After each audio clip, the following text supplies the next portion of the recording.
Think about the following questions. What is the secret to success? If you were to ask, if the answer were widely known, wouldn't everyone be successful? Why aren't you successful?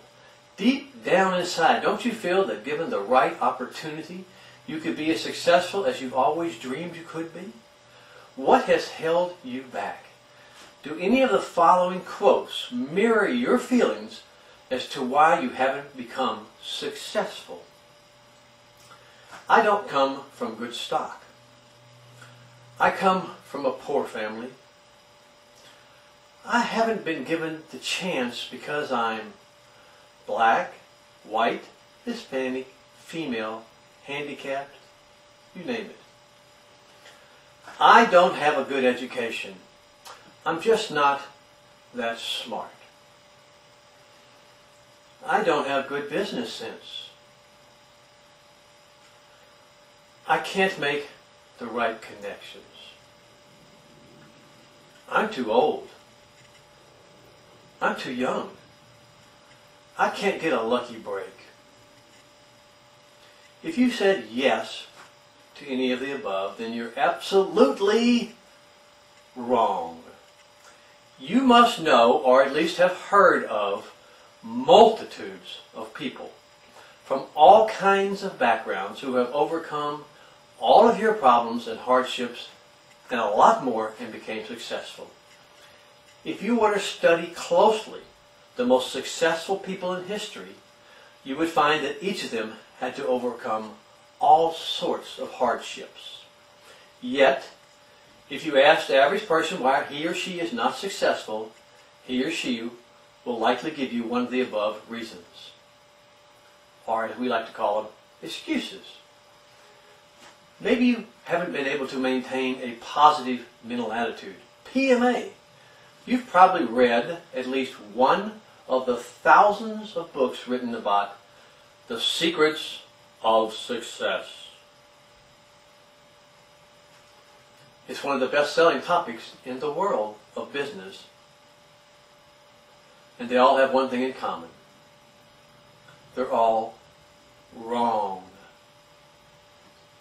Success books, such as Napoleon Hill's all-time bestseller, Think and Grow Rich, purporting that in order to become successful, you must have, among other things, a positive mental attitude. You know, the author of these books warn us, if we don't maintain a positive mental attitude, we will surely fail to become successful. These books are enormously popular, but if they are so popular and they're so correct, why are there so many of them? If the PMA theory actually worked, wouldn't one well-written book be enough? Browse through the bookstores and you'll find an entire section on positive mental attitude. You may attend lectures and seminars, you can buy tapes on PMA, and you can still be completely broke and probably become very frustrated as well. There are enough problems with PMA to fill a library. This book, Obsessive Mental Attitude, touches on the most obvious problems. And more importantly, this book explains how successful people got that way and how you can use the exact same power that they used to become successful. This power is the same power that runs the universe. It's called Obsessive Mental Attitude. OMA. There is only one reason you have not become successful in your life. It is because you have never had the opportunity to become successful that you pursued with an obsessive mental attitude. You have never had the opportunity to become successful that you pursued with an obsessive mental attitude. Let me say something that is very important that you understand as you read through this book and listen to these lectures. Most of you might be thinking, oh sure, I knew that. Obsession is the real secret of success. Great, I knew that already. So what? So what? You didn't know that. You don't know that. And if you're thinking that, you don't know that at all. What you in fact know about the mental secrets of success is all wrong. You believed, and have been led to believe that the mental secret to success is to begin with a positive mental attitude, maintain it throughout your entire effort with your own mental efforts, put in the hours, do the work, and you will succeed. This is simply not true. It is wrong from the start. You can begin with a positive mental attitude, but you can't keep positive. You can't stay positive. And if you require staying positive to put in the hours and do the work, you won't succeed. And the proof is shown in the numbers of times you have tried in vain to succeed using the program of positive mental attitude for success, despite trying your very best to stay positive.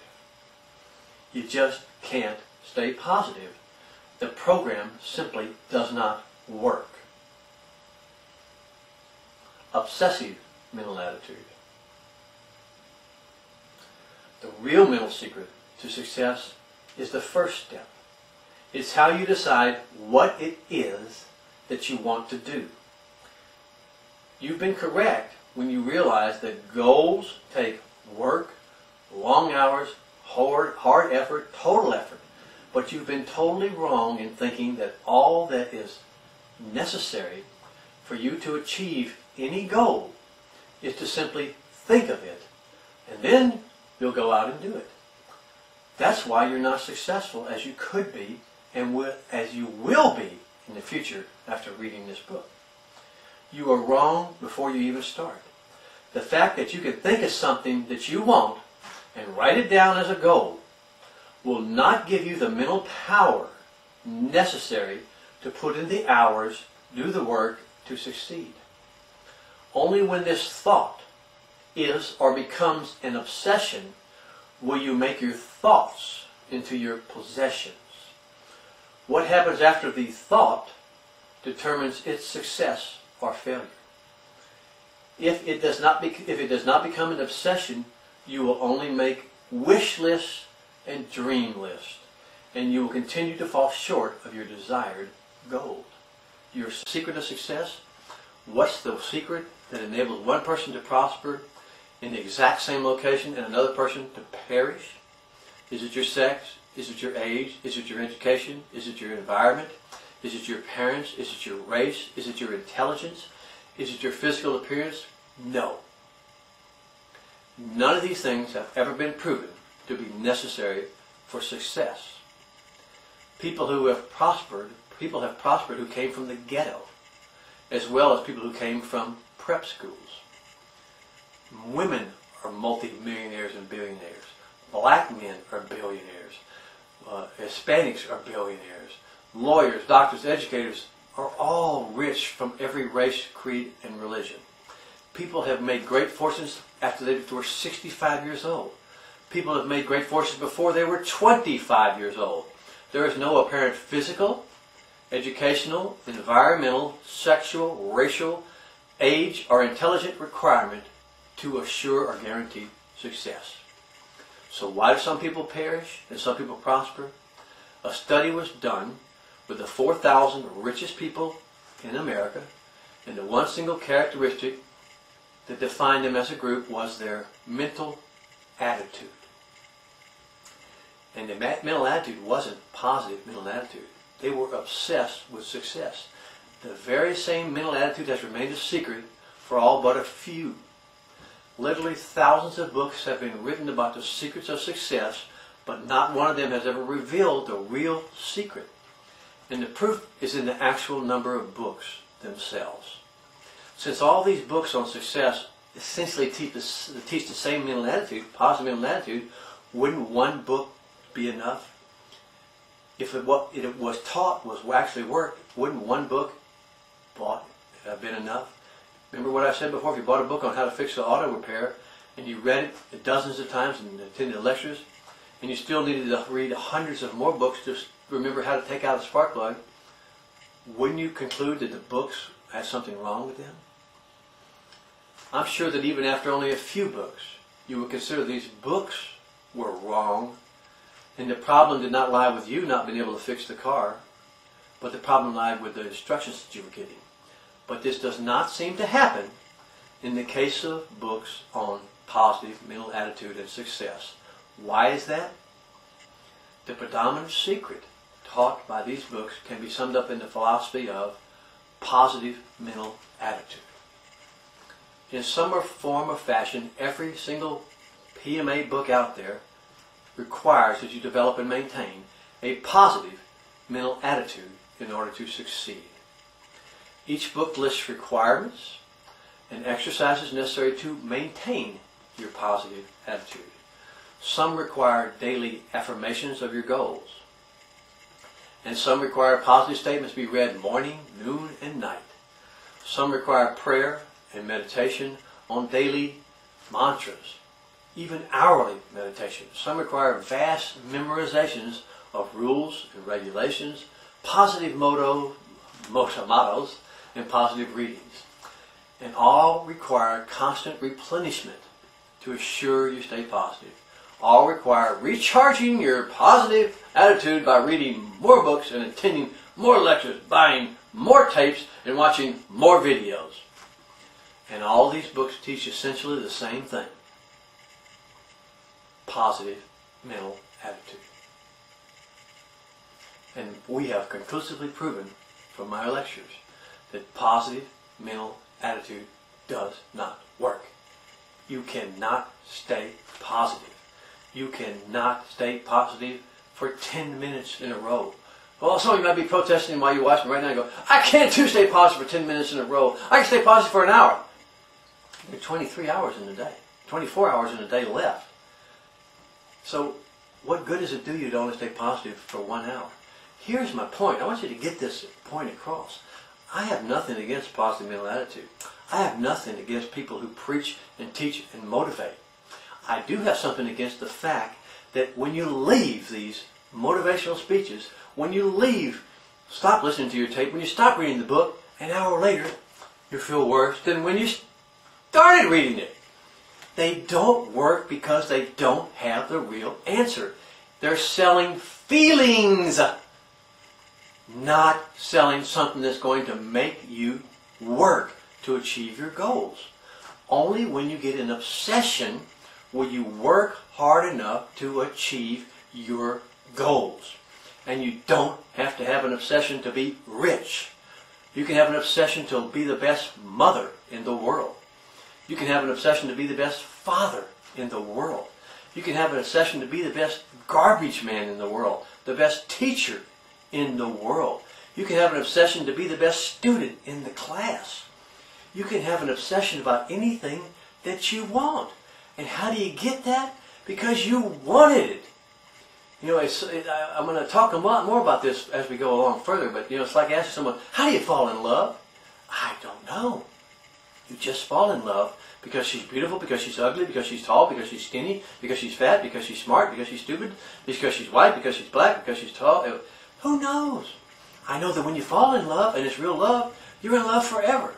And when you get an obsession, if it's a real obsession, you're obsessed forever. Here's the point. If I told you I could just make you feel good for 20 minutes, and if you felt good for the rest of your life, you could be the president, boy, that'd make you feel good and you want to think you could be the president. But that's a lie. What you should be learning is that, listen, if you have an obsession to become the president, then you're going to be obsessed with, 1, making good grades so you can get a good education and meet the right people.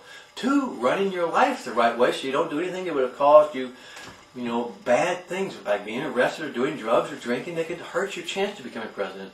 3, by meeting and politicking with everybody that you know about. 4, by getting engaged on a local grassroots campaigns and working your way up, step by step, until you became the president. That's what an obsession to become the president is.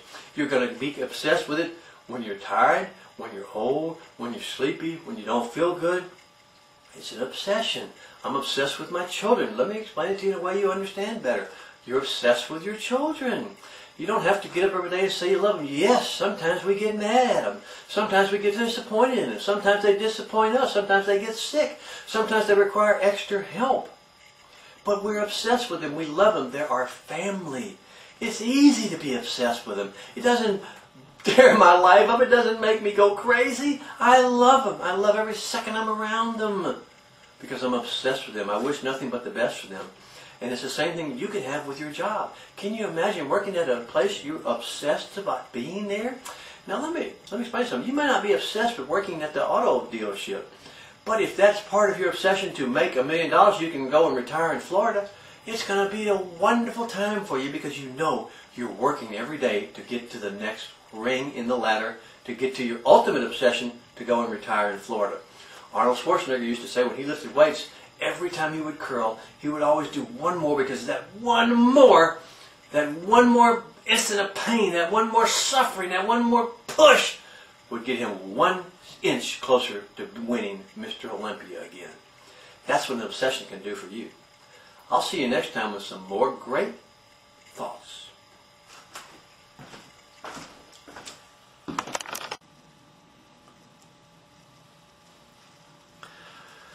Why did I write this book? Why did I write this book? You know, there's a very serious problem in American society today, and that problem is that people are told that feelings are the most important thing in the world, more important than anything else. If you don't like your job, quit and get one you do like. If it feels good, do it. If it doesn't feel good, don't do it. If you don't like your wife, divorce her and get one that you do like. If you don't want to have a baby, and yet you want to have unprotected sex, get an abortion. If you don't feel good about something, you don't have to do it. It's a serious problem, and it starts all the way back in our public school systems and runs throughout the entire American society. Feelings are the most important thing in the world today. We must be very careful not to hurt the feelings of people. Black, white, women, Hispanic, Oriental, homosexuals, lesbians, even animals, fish, and nature itself. Nature itself seems to have feelings that we've somehow hurt. And nature is rebelling with earthquakes and floods and tornadoes and hurricanes and this global warming. But remember the words of the ex-heavyweight champion Joe Frazier, who was asked, "Why do you get up every morning at 5 a.m. and run for 5 miles?" And his reply was, "Every job has its road work. Every job has its difficult, unpleasant, unenjoyable, hard, negative parts to it. And you have to get through those parts if you want to be the heavyweight champion of the world." And it's the same thing in your life. Everything in your life has its negative and positive parts. Every relationship, every study, every job, every marriage, every child, everything, period, has positive and negative aspects. Now let me relate this to OMA, Obsessive Mental Attitude, and Positive Mental Attitude. The problem with positive mental attitude is that it has fostered this feeling concept in America in the very first place. And every positive mental attitude, motivational concept out there fosters this feeling positive, or the feelings aspect. And they all have a list of rules that you have to follow in order for you to stay positive, and how to stay positive enough to be able to do your job or to get through your marriage or to endure. Everything has to have positive rules and regulations involved with it for you to get through it. So you can have a positive childbirth, a positive job experience, a positive marriage, positive relationships with fellow workers. But I think we've already learned positive mental attitude does not work. You cannot stay positive. So sooner or later, all of the programs that rely upon positive mental attitude are going to fail. But don't worry, they have a great scapegoat. It's you. It's you. It's you. You are the reason that the program didn't work, not the program itself. It's you. You didn't follow the daily mantras. You didn't write down your affirmations. You didn't write down your goals. You didn't say your daily meditations and prayers every day. It's not the program's fault. It's your fault. And the same thing flows over into the marriage. It's not your fault your marriage didn't work. It's not your fault your job's hard. It's not your fault that your family's not working out. If you can't stay positive, it's the other person's fault. It's the job's fault. It's the relationship. It's your wife's fault. It's your children's fault. But the truth of the matter is, that's not right. And yet you believe it. You keep thinking, if I just keep trying hard enough, I'll find a job that will be positive. Sooner or later, I'll find the perfect marriage, the perfect boyfriend, the perfect job, the perfect vocation. Everything will just be perfect. But remember what Joe Frazier said. Every job has its roadwork. Every job, every marriage, every child, every relationship, everything has its positive and negative points. And very often, the negatives seem to outweigh the positives. So if you are relying upon the power of positive mental attitude and staying positive to achieve your goals and to achieve success, you are not going to do it because you can't stay positive. It's only with the power of an obsession that you will have the strength to make it through the negatives, and your obsession will make your goals your possession. You will get through the negatives, you will get through the positives, and you'll get the job done. And more importantly than just getting through it, when you work with an obsession, you won't even notice the problems. You'll just be fired up to get to work, to get things happening, to get things done, to make your marriage work, to make that A in that class. You know, when my son makes a mistake, I don't put a check mark on a piece of paper and say, if he gets a couple more, I'm putting him in the streets. No, I'm obsessed with my child. I love him. He can do no wrong that I wouldn't forgive. I will work with him every day the rest of his life to assure his happiness and his success. I'm obsessed, just as you are with your children. And I'll spend a lifetime being obsessed with my son. And you are the same way with your son and your daughter. Obsessive mental attitude is the only thing that gives you the power and the strength to forgive when they make mistakes, to endure when it's hard, to get through the tough times, and to direct people so that they keep doing more and more things better and better and improving. It should be that same way in your marriage, in your work, in your relationships, in your jobs. If you are obsessed about the job, the same way you're obsessed about your children, you will do whatever it takes to get the job done right. You'll take the good with the bad. The long hours will go by like seconds, and you'll use every working moment to achieve your vision, to achieve your obsessive mental attitude goal. You know, when I was rewriting this book for the 15th time, I found out to my amazement that many people did not know what the word positive mental attitude meant, and that bothered me until I remembered that everybody does know what the word positive means. And if you were to ask total strangers on the street, what do they think that the mental aspects of success were, most of them would probably say, oh, you got to stay positive. And so I want to ask you, what do you think the mental aspects of success are? What are the steps necessary for you to succeed that you must do mentally to assure your success? Now, most people will be hard-pressed to answer all of these, but for those who have ever read books on positive mental attitude, on motivational tapes, attended motivational seminars, you would probably give an answer that goes something like this. You have to have a written list of your goals. That's number one. Number two, you have to have a deadline for the date you will achieve your goals. Number three, you must have a plan of action to follow to achieve your goals. Number four, you must stay positive and believe in yourself while you work towards achieving your goals. And in order to do that, we suggest, or the program always suggests, that you read motivational books daily, that you attend more motivational seminars, that you watch motivational tapes, that you buy more and more motivational books. And to stay positive, we also suggest that you write down your goals on a sheet of paper and look at them every day, as often as you can, and say them out loud and affirm on a daily basis. Every day and every way I'm getting better and better. I can succeed. I'm going to make it happen. You have to remember to say your goals. You have to remember to say your affirmations. You have to have a positive plan of action. You have to stay positive. But the problem is, you can't stay positive. It's fine to have a list of the mental aspects of success or what you're trying to achieve, and we've all probably written them down. You might have written them down dozens of times, hundreds of times, thousands of times, and you didn't succeed. And yet, for some reason, you think the reason you didn't succeed is you didn't write them down or say them daily. How can it be your fault every time that you didn't achieve your goals because you couldn't stay positive? Because you couldn't follow your daily plan. You didn't say your daily affirmations.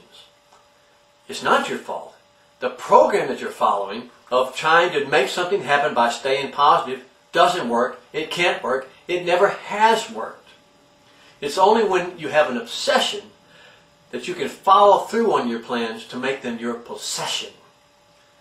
How many times will you write down goals and keep failing? What could be wrong? What's wrong when you write down your goals and your plan of action, your daily affirmations, and yet you forget the most important thing about it? You don't have an obsession with making them happen. All these steps that I just mentioned, the goals, the writing, the affirmation, all that, would work fine if the first part was correct. If the first part was what you wanted to do or what you wanted to achieve or what you wanted to get was an obsession. If it was an obsession, you would make it happen. Nothing could stop you. You know, one of the most profitable scams in business today is selling goal-setting ideas, goal-setting courses, PMA courses. And time again, you're asked to write down all the things you could do if you knew you could not fail.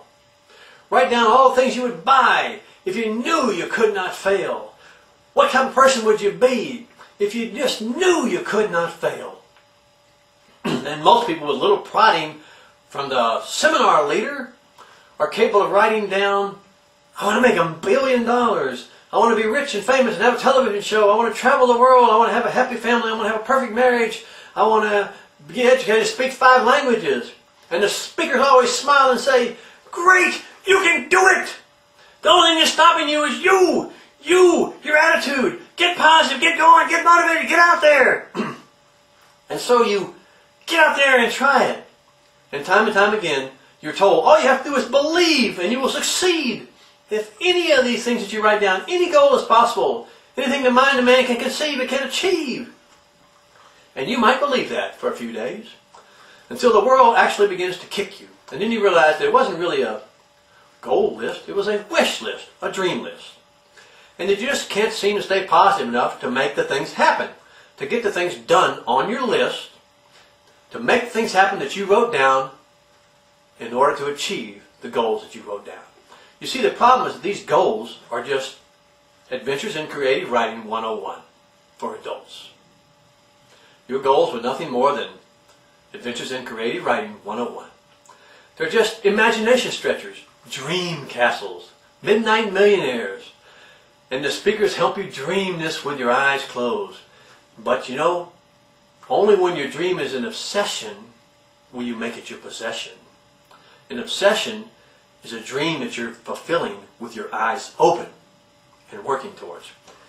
Let me ask you, instead of filling out a better list of writing down the things that you would do if you were sure you could not fail or the money you would make it a list of the things you would not like to lose at any cost.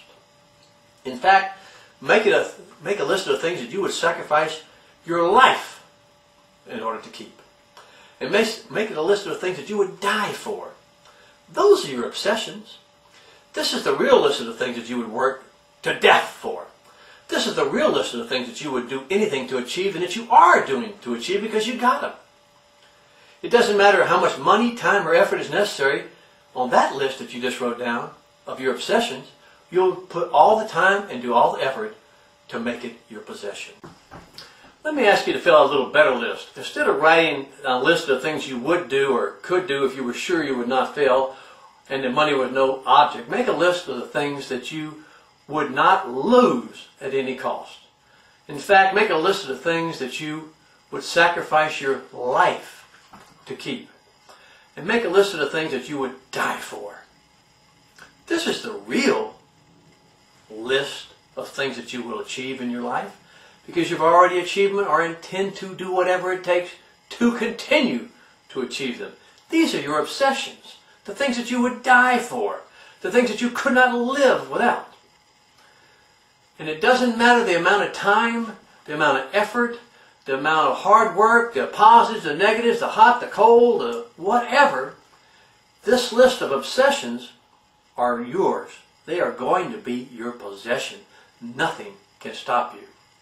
For some it may include children, for some it may include businesses, for some it may include music, it may include sport, it may include stocks, it may include a lot of different things. Everybody's list is different, but each person's obsession list is theirs alone, and it's something that cannot be taken away from them, that they will do whatever is necessary to achieve it. If one of your obsessions is to become a millionaire, I'll guarantee you, you are going to become a millionaire. On your list, you'll include things like food, air, water, health, freedom, security, happiness, home. Those are things you're obsessed with. The other stuff is really just your dream list, your dream positive mental attitude list. If you get it, that's fine. If you don't, no big woof. That's not on the list of your obsessions, and that's not on a list of things that you're actually going to ever get.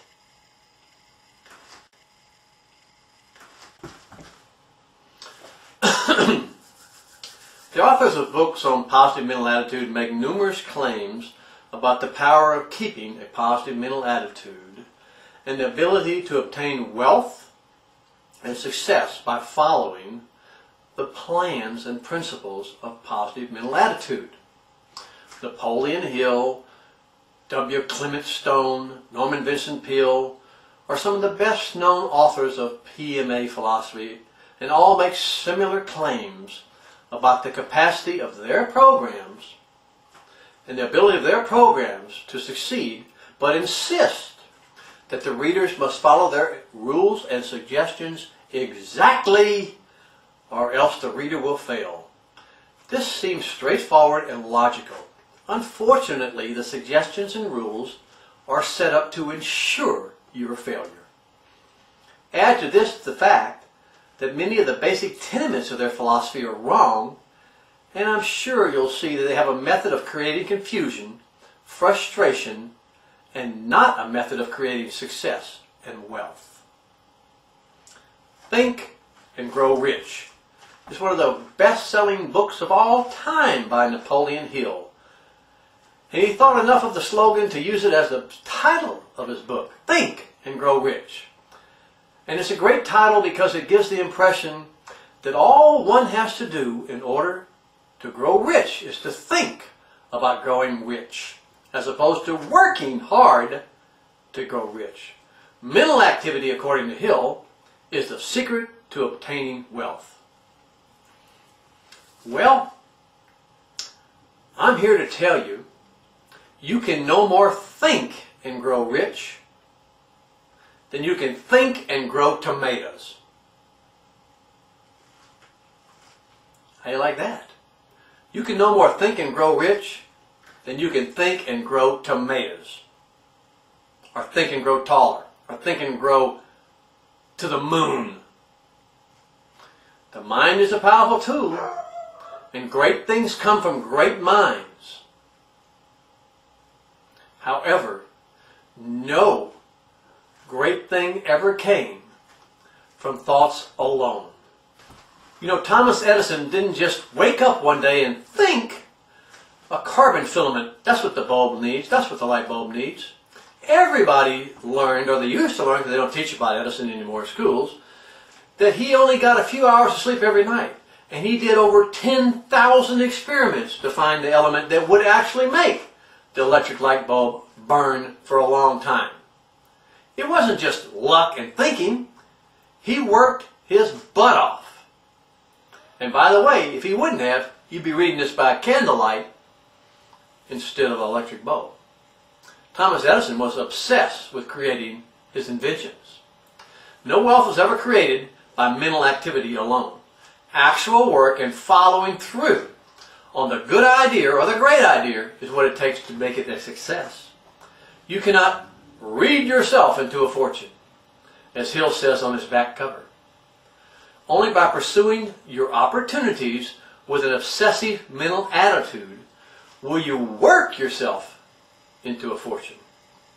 So what exactly is an obsessive mental attitude? In nature, positive charges attract negative charges. Negative charges attract positive charges, and vice versa.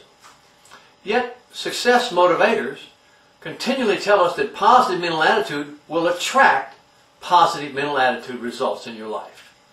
That positive attracts positive and assures your success.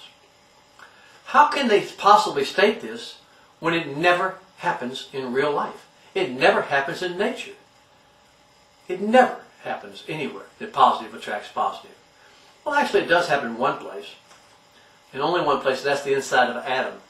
Remember when you learned in high school, for those of you who actually had a class in high school where you learned something, the inside of an atom is made up of protons, the nucleus, that's all positively charged. And yet these don't blow themselves apart. And if they did blow themselves apart, it creates an atomic or nuclear explosion. These protons are held together by a mysterious substance called mesons, or a nuclear glue. These mesons make the protons obsessed with staying together. If you were to separate the protons in the nucleus of an atom, you create a nuclear explosion. That's how powerful the protons in an atom are with being obsessed. And that's how powerful your mind can be when you use the power of an obsession to achieve your goals. Because only in the atom does it show that you can actually have positive contracted together and refusing to be separated. Nuclear fusion is created when the protons are separated. So it's a very powerful force. It's a force that runs the universe, and your body is full of trillions and trillions of atoms. God gave you the power to use an obsession to overcome any obstacle so that you can make it your possession. Your entire body is made up of atoms, including your mind. Positive and negative influence are continually bombarding your mind. But when you become obsessed, none of these seem to matter. You have a purpose, you have a will, you have a drive, and nothing will hinder you. Nothing will stop you. Nothing positive, nothing negative can stop you from achieving your goals. An obsession is like giving you mesons holding you together to force you to achieve your goals. Sooner or later, you're going to get what you want. You'll become the successful individual that you desire. If that was your desire to become successful. It's important to note that the nucleus of the atom is surrounded by negatively charged electrons. And you know what?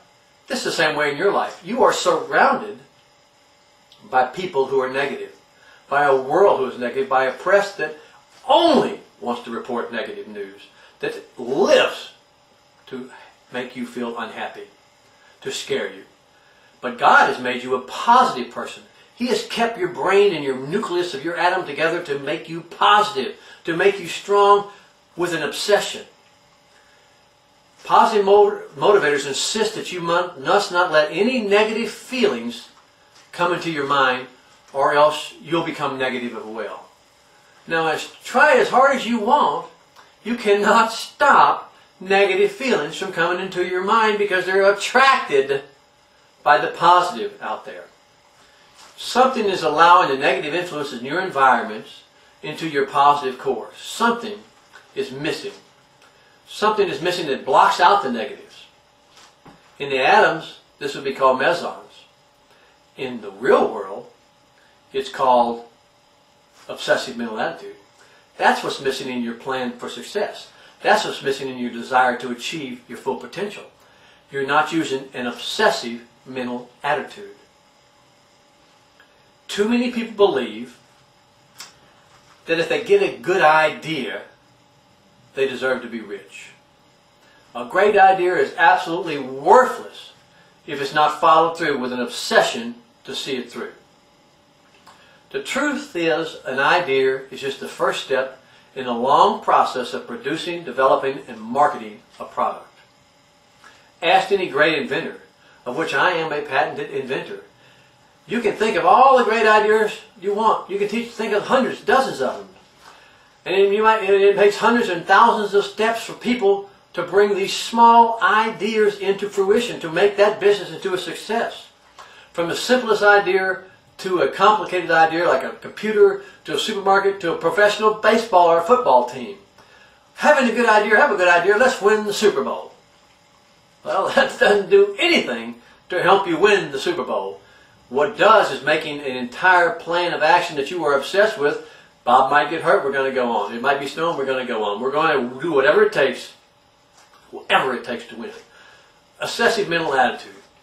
Let me give you an example. I had an idea for a revolutionary new putter that always made the ball go straight. Great. So I made a model and then another model and I tested it and it was great. People loved it. So I let my friends try it, but a lot of them came up with some negatives about it, and so I came up with another idea. I made a new concept, and more people liked that. Now all that was left for me to get this great idea and to make me $1 billion was to find a manufacturer, to raise capital, to find a distributor, to find a retailer, to develop a marketing plan, to get product, to put it into the chain of supply, to begin an advertising budget, to have an office, to arrange distribution, to hire a public relations firm, to get some celebrities to endorse it, to figure out how we're going to ship it, to figure out where we're going to work out, to get a few thousand samples made, to send it to all the businesses, to send it to all the professional golfers, and then to begin production. And after these simple little things, my thought would make me $1 billion. But unfortunately, those hundreds of other things didn't happen. And the same thing happens in your life. Hundreds of other people have to be involved with you to make your plan or your thought a success. It just doesn't happen because you thought of it. It's important to remember that mere thoughts are not going to cause any physical activity. And they have no power to cause you to do anything that would actually make those thoughts into a reality. Unless they are driven from the inside. Unless they're driven and created and caused by your obsession with them. You know, we all have thousands of great ideas and positive thoughts every day. We all think about how great we could be, of power and riches and success and winning the Super Bowls and jumping over the London Bridge and crazy things, you know. But very few people ever do the hard work necessary to make these thoughts into a reality. They don't do it. You don't do it because they were just thoughts and not an obsession. The actual events that happen in your life are caused only because of physical activity surrounding those thoughts, not by the mere thoughts themselves. Thoughts are the beginning of an action, but the actual physical activity is caused by you doing something about it. Movement of people, machines, and machinery in the real world is never created by thought. The movement of real objects in the real world requires physical activity, not mental magic. The movement of things using mental magic is called psychokinesis. And that's just a lie. You can't think and grow anything. You have to work and grow it. Nevertheless, it's always suggested as a possible cause of greatness in Think and Grow Rich, where people like Napoleon Hill expounds the power of ESP, extrasensorial perception, and the power of your mind. And that's just a great thing in bold because once again, you didn't succeed because your mind wasn't strong enough. You couldn't stay positive. The mental activity that created the actual work is the only mental activity that will create the actual wealth, the actual results. If you don't think of something, just using your will with something will not make it actually occur. You've got to use the power of your mind to make you do the work.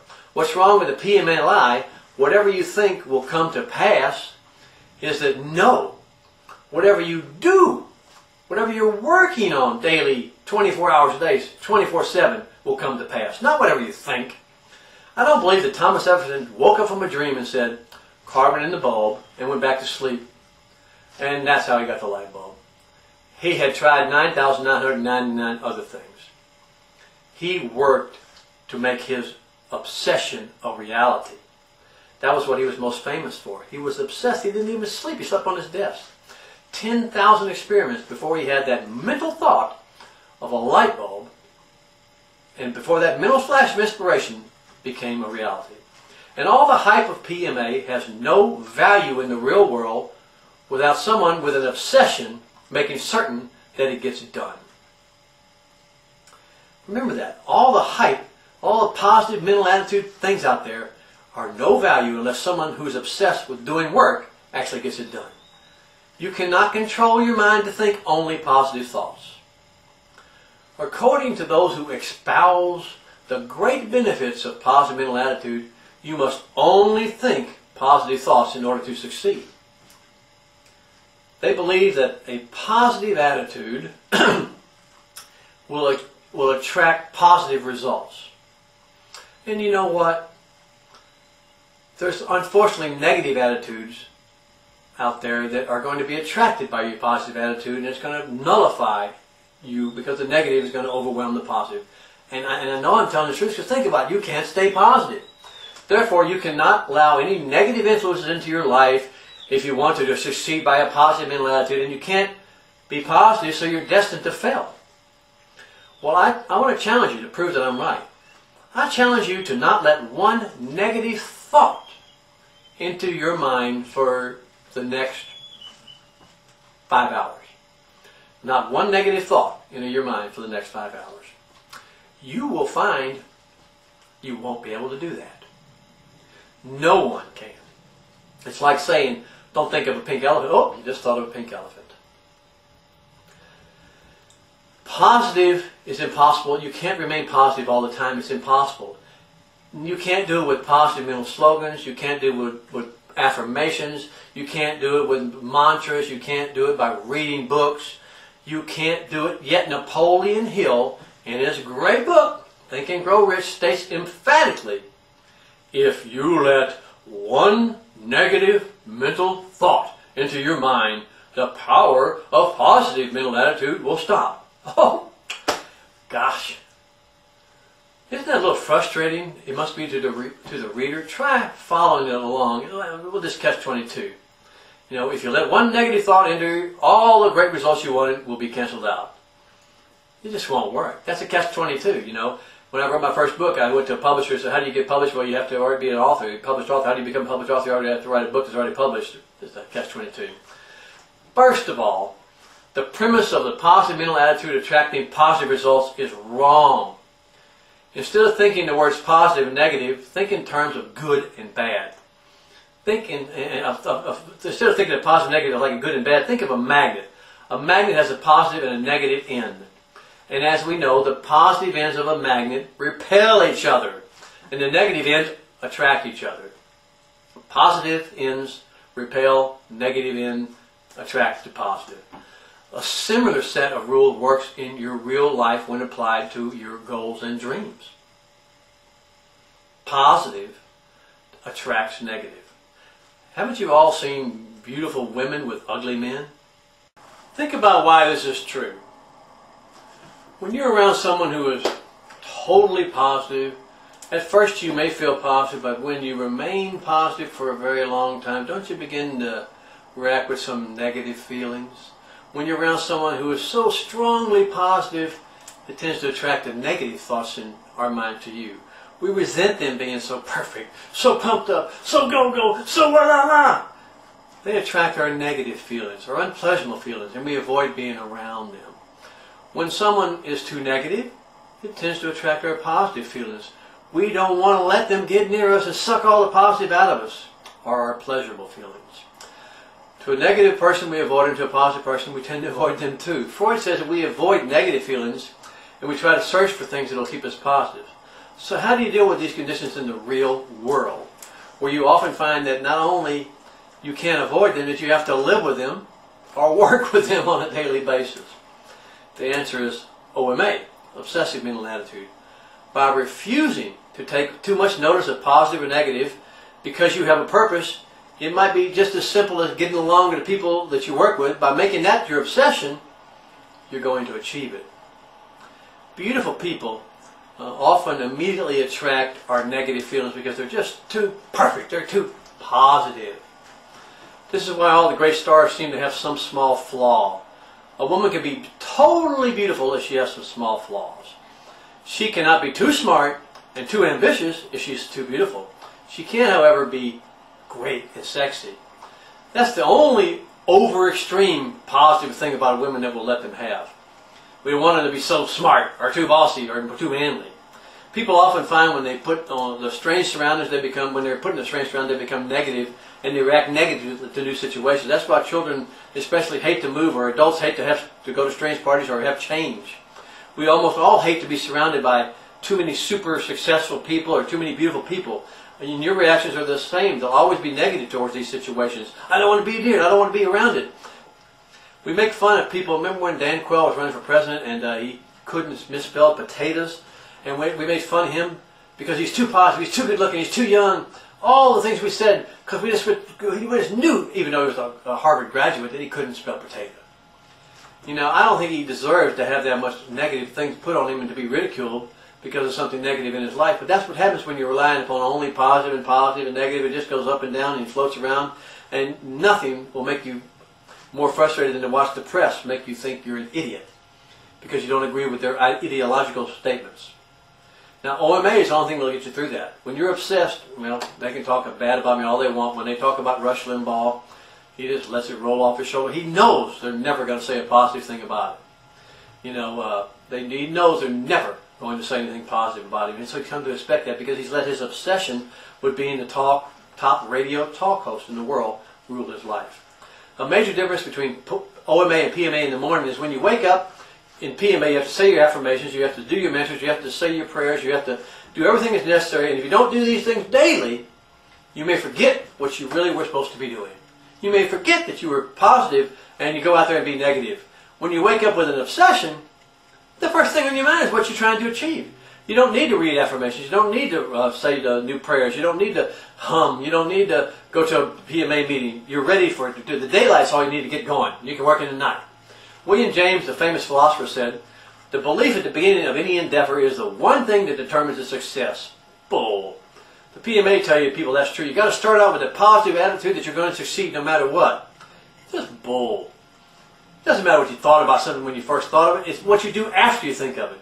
You've probably never started a project without feeling positive about the experience and expected great results. When did you ever start something you said, "I just know I'm going to fail and there's no sense in trying"? How many times have you had a new idea or a new invention or a new thing that you weren't super successful and super excited about it being successful? It happens every time, and it doesn't work because you're only relying upon that thought to make something happen instead of using an obsession. Listen, this is really important. The reason you are not successful is that you've never had an opportunity to be successful that you pursued with an obsessive mental attitude. The reason you're not successful is you've never had the right opportunity to be successful that you pursued with an obsessive mental attitude. Here's a better quote than what James just said. The obsessive mental attitude at the beginning of an endeavor is the only thing that will determine its success. There is only one reason for success, not luck, not positive mental attitude, not environment, not personality, not friends, not influence, not education. What makes you successful is that you are determined to get it done, to keep doing it no matter what happens. When you start it, you finish it. If someone says a negative thought, it doesn't bother you, cancel it. If someone says something positive, it doesn't bother you, cancel that. You don't get too high, you don't get too low. You just keep charging right ahead. You can do that with OMA. You can't do that with PMA. You can't do that when you're being influenced by negative thoughts. That's why so many problems exist, because when you're trying to pursue something with a positive mental attitude, you're going to cancel yourself out all the time. Norman Vincent Peale says that most people fail because they do not wholeheartedly expect to succeed. And he also says that people lose games that they don't score as many points as their opponents. No, I made that up. Both statements are true, but the conclusion about the personal success and failure is wrong. You don't fail because you wouldn't wholeheartedly expect to succeed. You fail because you didn't work hard enough to succeed. I cannot, after reading hundreds of books on PMA and books by Norman Vincent Peale, stay positive for 2 hours in a row, and neither can you. So how can you believe all the other stuff in his book is true when his entire premise is that you have to stay positive in order to succeed? You have to understand that you can't do anything wholeheartedly or with your full power if you're only relying on PMA. The negative will always cancel out the positive. Only with an obsession will you become totally, wholeheartedly, fully behind the endeavor. I dare to say that few, if any of you, have ever had the experience of being in total, absolute control of your thoughts and your physical activities. And thus, you've never had that feeling of being in the zone. And when you're in the zone, all the things of the world just vanish. You're just hitting the home runs, you're making the putts, you're making the business work, you're making things succeed. And yet we've all had difficulties in our lives where we couldn't be in any type of zone, where we couldn't pay attention in class, where we couldn't make anything work. The positive and negative stuff. It's only when you have that obsession that you can stay on an even keel and continue to work. You know how hard it is to have absolute control over your mind. There are times when we feel that we have complete control and focus, but those are few and far between. You know, whenever you're trying to, when you really feel focused, when you're doing something that you really want to be doing, like having sex or playing a sport that you like, or when you're very angry, or when you're fighting or doing something, when you're just only absorbed in that one particular thing. That's what it's like to be obsessed. That's what it's like to work when you obsess.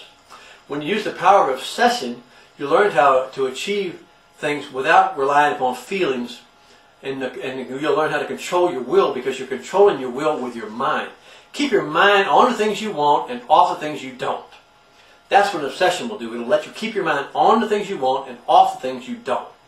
Imagine how far you could go if you were totally focused all your mental and physical activity on making an A in the class, on doing your homework, on being successful in your work. It's not impossible if you use OMA. It is impossible if you only rely upon PMA. Keep your mind on the things that you want and off the things you don't want. Imagine, how far could you go if you were able to completely focus all of your mental and physical activity on your job, on your work, on your family, on your business? Unless you use the power of OMA, you cannot focus and concentrate 100% on a single thought all day long. Here's an example. Write your goals down. Write your deepest desires and goals down on a sheet of paper. Be very specific and write down all your greatest desires, goals, dreams. And look at it very hard. Take a deep breath and say, every day, in every way, I'm getting better and better and closer to these things happen. And now, most importantly, take that sheet of paper, fold it over 2 times until it looks sort of like a folded up handkerchief. Now, blow your nose in it, because you're no more going to achieve those goals you just wrote down than you are going to fly. Why? Because if you have to write them down, you don't have them down. If you can't remember them, if you're not obsessed with them, you'll never achieve them. The only way you're ever going to reach your goals is if they are an obsession. The authors of PMA books insist that you write down your goals and refer to them daily unless you lose sight of them. You've probably heard about a study done that would analyze all the rich people in America and could find no similar characteristic. No sex, no education, no background, no height, no age, no ethnicity, no location. The only thing that they found that all these people had written specific goals with a precise, concise plan of action and days to achieve them. Now, this study is the primary selling point for all the motivational sales companies. I used to work for one in the 1970s that'll remain nameless, out of Waco, where clients went through a 2-day program and they were basically taught this utterly false conclusion. They were told that the only reason they were not successful, the only reason they were not millionaires, is that they did not learn to write their goals down and in such a detail and follow them to implement them. That's it. You just didn't know how to write your goals, and that's why you're not successful. Well, goal setting is the easiest, most profitable PMA scam on the market today, and it simply is not necessary.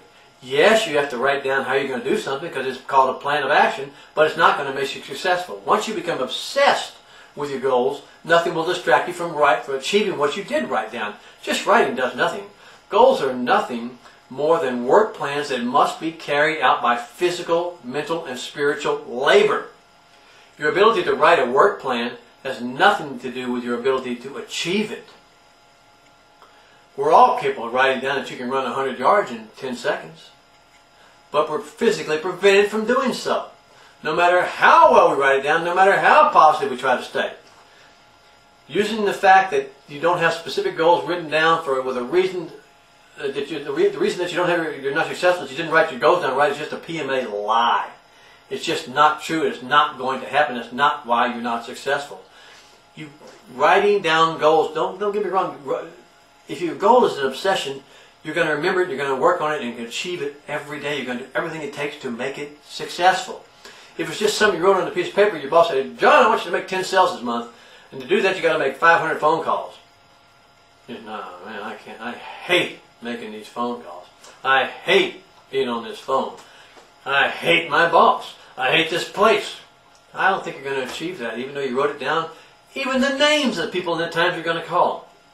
If you were obsessed with making 10 sales, well, you'd take the phone book out and you would just charge right through it. You know, the insurance guys that are the most successful are the ones that think that no means, I didn't hear you right, keep telling me more. And when you say, no, I'm not interested, leave me alone, to them that means, oh, you didn't explain it good enough, keep telling me more. And you say, well, that's crazy. But you know what? Your children do it.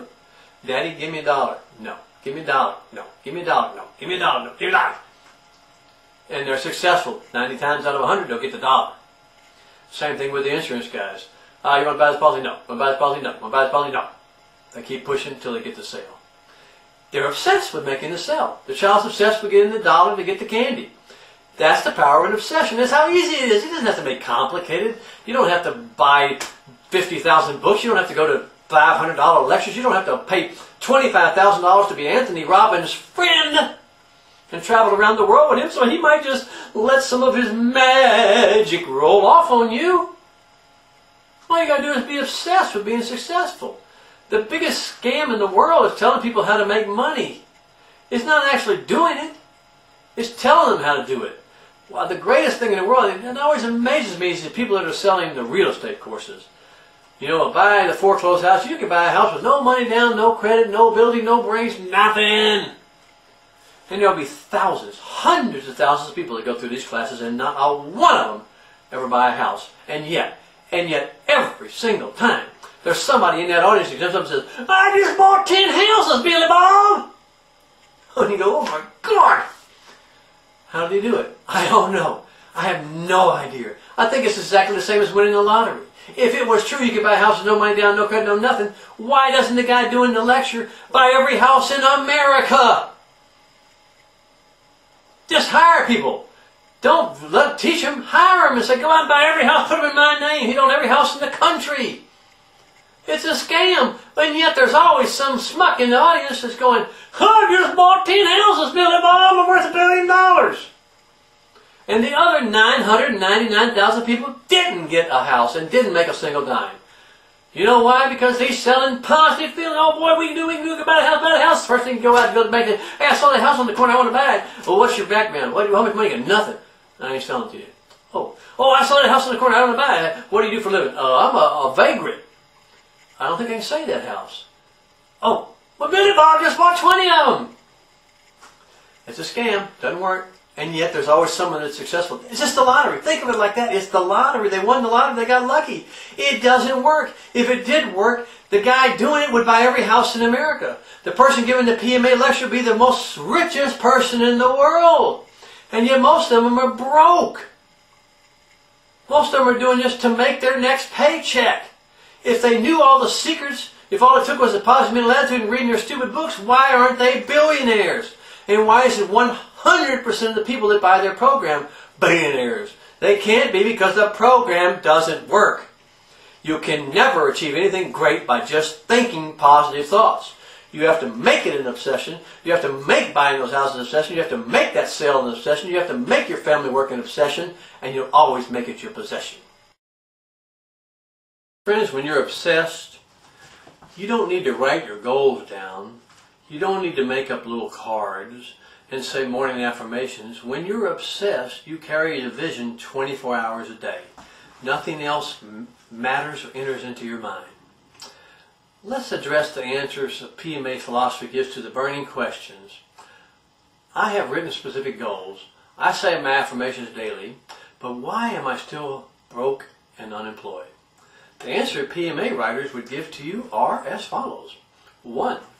Your goals are unrealistic, yet at the same time they preach whatever the mind of man can conceive, it can achieve. And nothing is impossible. But as soon as you make that statement, they warn you that this goal is impossible for the ordinary person to achieve. Number 2, you did not write your goals correctly. You did not try hard enough or write them clear enough. Your timetable was not fully complete. Your spelling was bad. Your subconscious got the words messed up, etc. In the real world, these reasons you failed are called excuses. Excuses such as, they love to say, are like buts. Everybody has one. Why should they say excuses are like buts when PMA books are full of them? Every book is full of hundreds of reasons why you won't be successful. So you see what's really happening is the PMA MMA trap. Their statements are just big words used to impress the simple faith and hopes of the readers, but of no practical use in the real world of work, effort, and physical ability. It has nothing to do with your age, education, color, sex, age, and weight. Suppose you are a new parent. Like most parents, you want to be the best parent you can be. And if you follow the techniques given by PMA authors, here's how you would reach your goal of being a good parent. You'd have to write down, 1. I love my newborn child. I'm going to be a good parent. Every day in every way I'm going to be a better and better parent. Every day you have to say your affirmations. You have to say that you love her. You have to say that you want to be with her, your child, all the time. If your friend says you're too ugly, you begin to worry. So you reread your PMA book and realize, oh wait, I do love my child. Your child spills the milk, you get upset, then you reread your PMA book because you know that that was just a negative feeling when you should be positive about your children. You know, statements, you have to keep telling yourself that you love your children. Now you're not sure if you really love them anymore because you know they did something that made you cry or got upset, so you decide to leave them outside for the dogs to eat. Ridiculous! Yet, no more ridiculous than how other PMA people tell you you can manifest true emotional feelings using affirmations. God gave you an obsession about your child the second they were born to ensure the safety of that child. Your obsession about your child will never leave you. You'll love your children for the rest of your life. Even loser mothers and fathers love their children.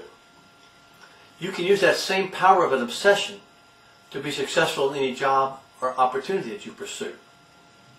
When you use the power of OMA to control your outside activities, you block the negative or positive influences out there, and even nothing will even be allowed to enter in that would cause you to stop pursuing your goal.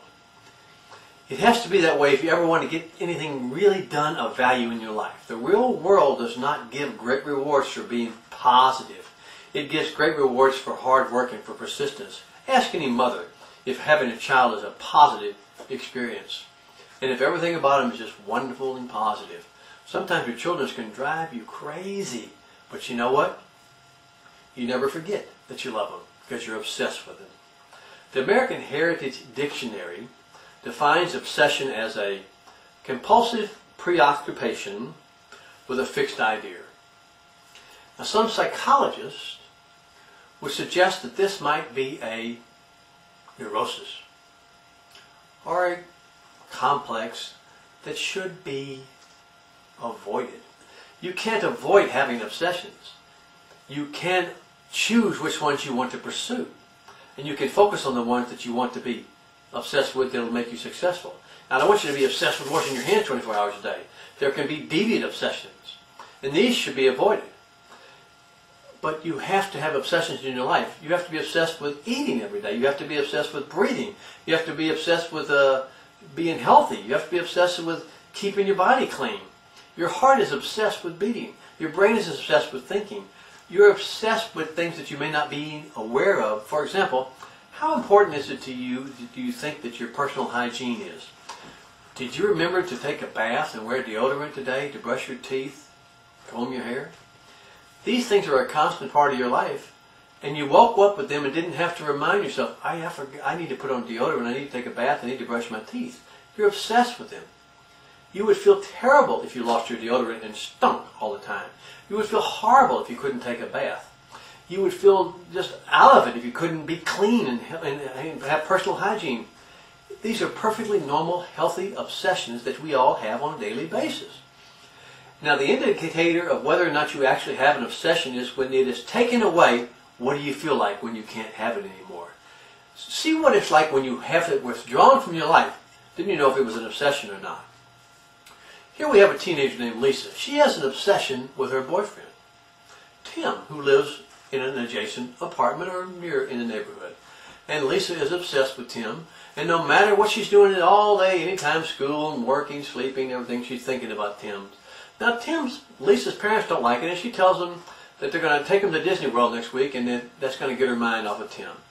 And the first thing that comes to Lisa's mind when she goes, well, I will be able to see Tim. She would not stop thinking about Tim. Whenever she's eating, she's thinking about Tim. Whenever she's drinking, she's thinking about Tim. When she's at school, she's thinking about Tim. She's obsessed with Tim. She's going to figure out a way how not to even go on the vacation so she can continue to see Tim. And she might even ask her parents, can Tim go? You know, separating her from Tim is not going to get the obsession out of her mind. It's the same thing with you. She's going to work. How can you work to make your obsession a success for you to do something positive with? You know, she has negative and positive feelings about Tim, but she's obsessive, so he could be ugly short of, he could be a murderer, he could be crazy things, and she'll still be obsessed. The only thing that's really on her mind is Tim, 24 hours a day. She's obsessed with him. And nothing you can do can stop her with this obsession. You know, you can say, listen, Lisa, I'll buy you a new car if you'll stop thinking about Tim. It won't work. Lisa, I'll give you a spanking if you see that boy again. It won't work. Lisa, I don't want you seeing that boy again. I'm going to take your phone away from you. It won't work. Nothing can stop her obsession with Tim. Now, do you think if she just had a positive mental attitude about Tim that this would be the same thing?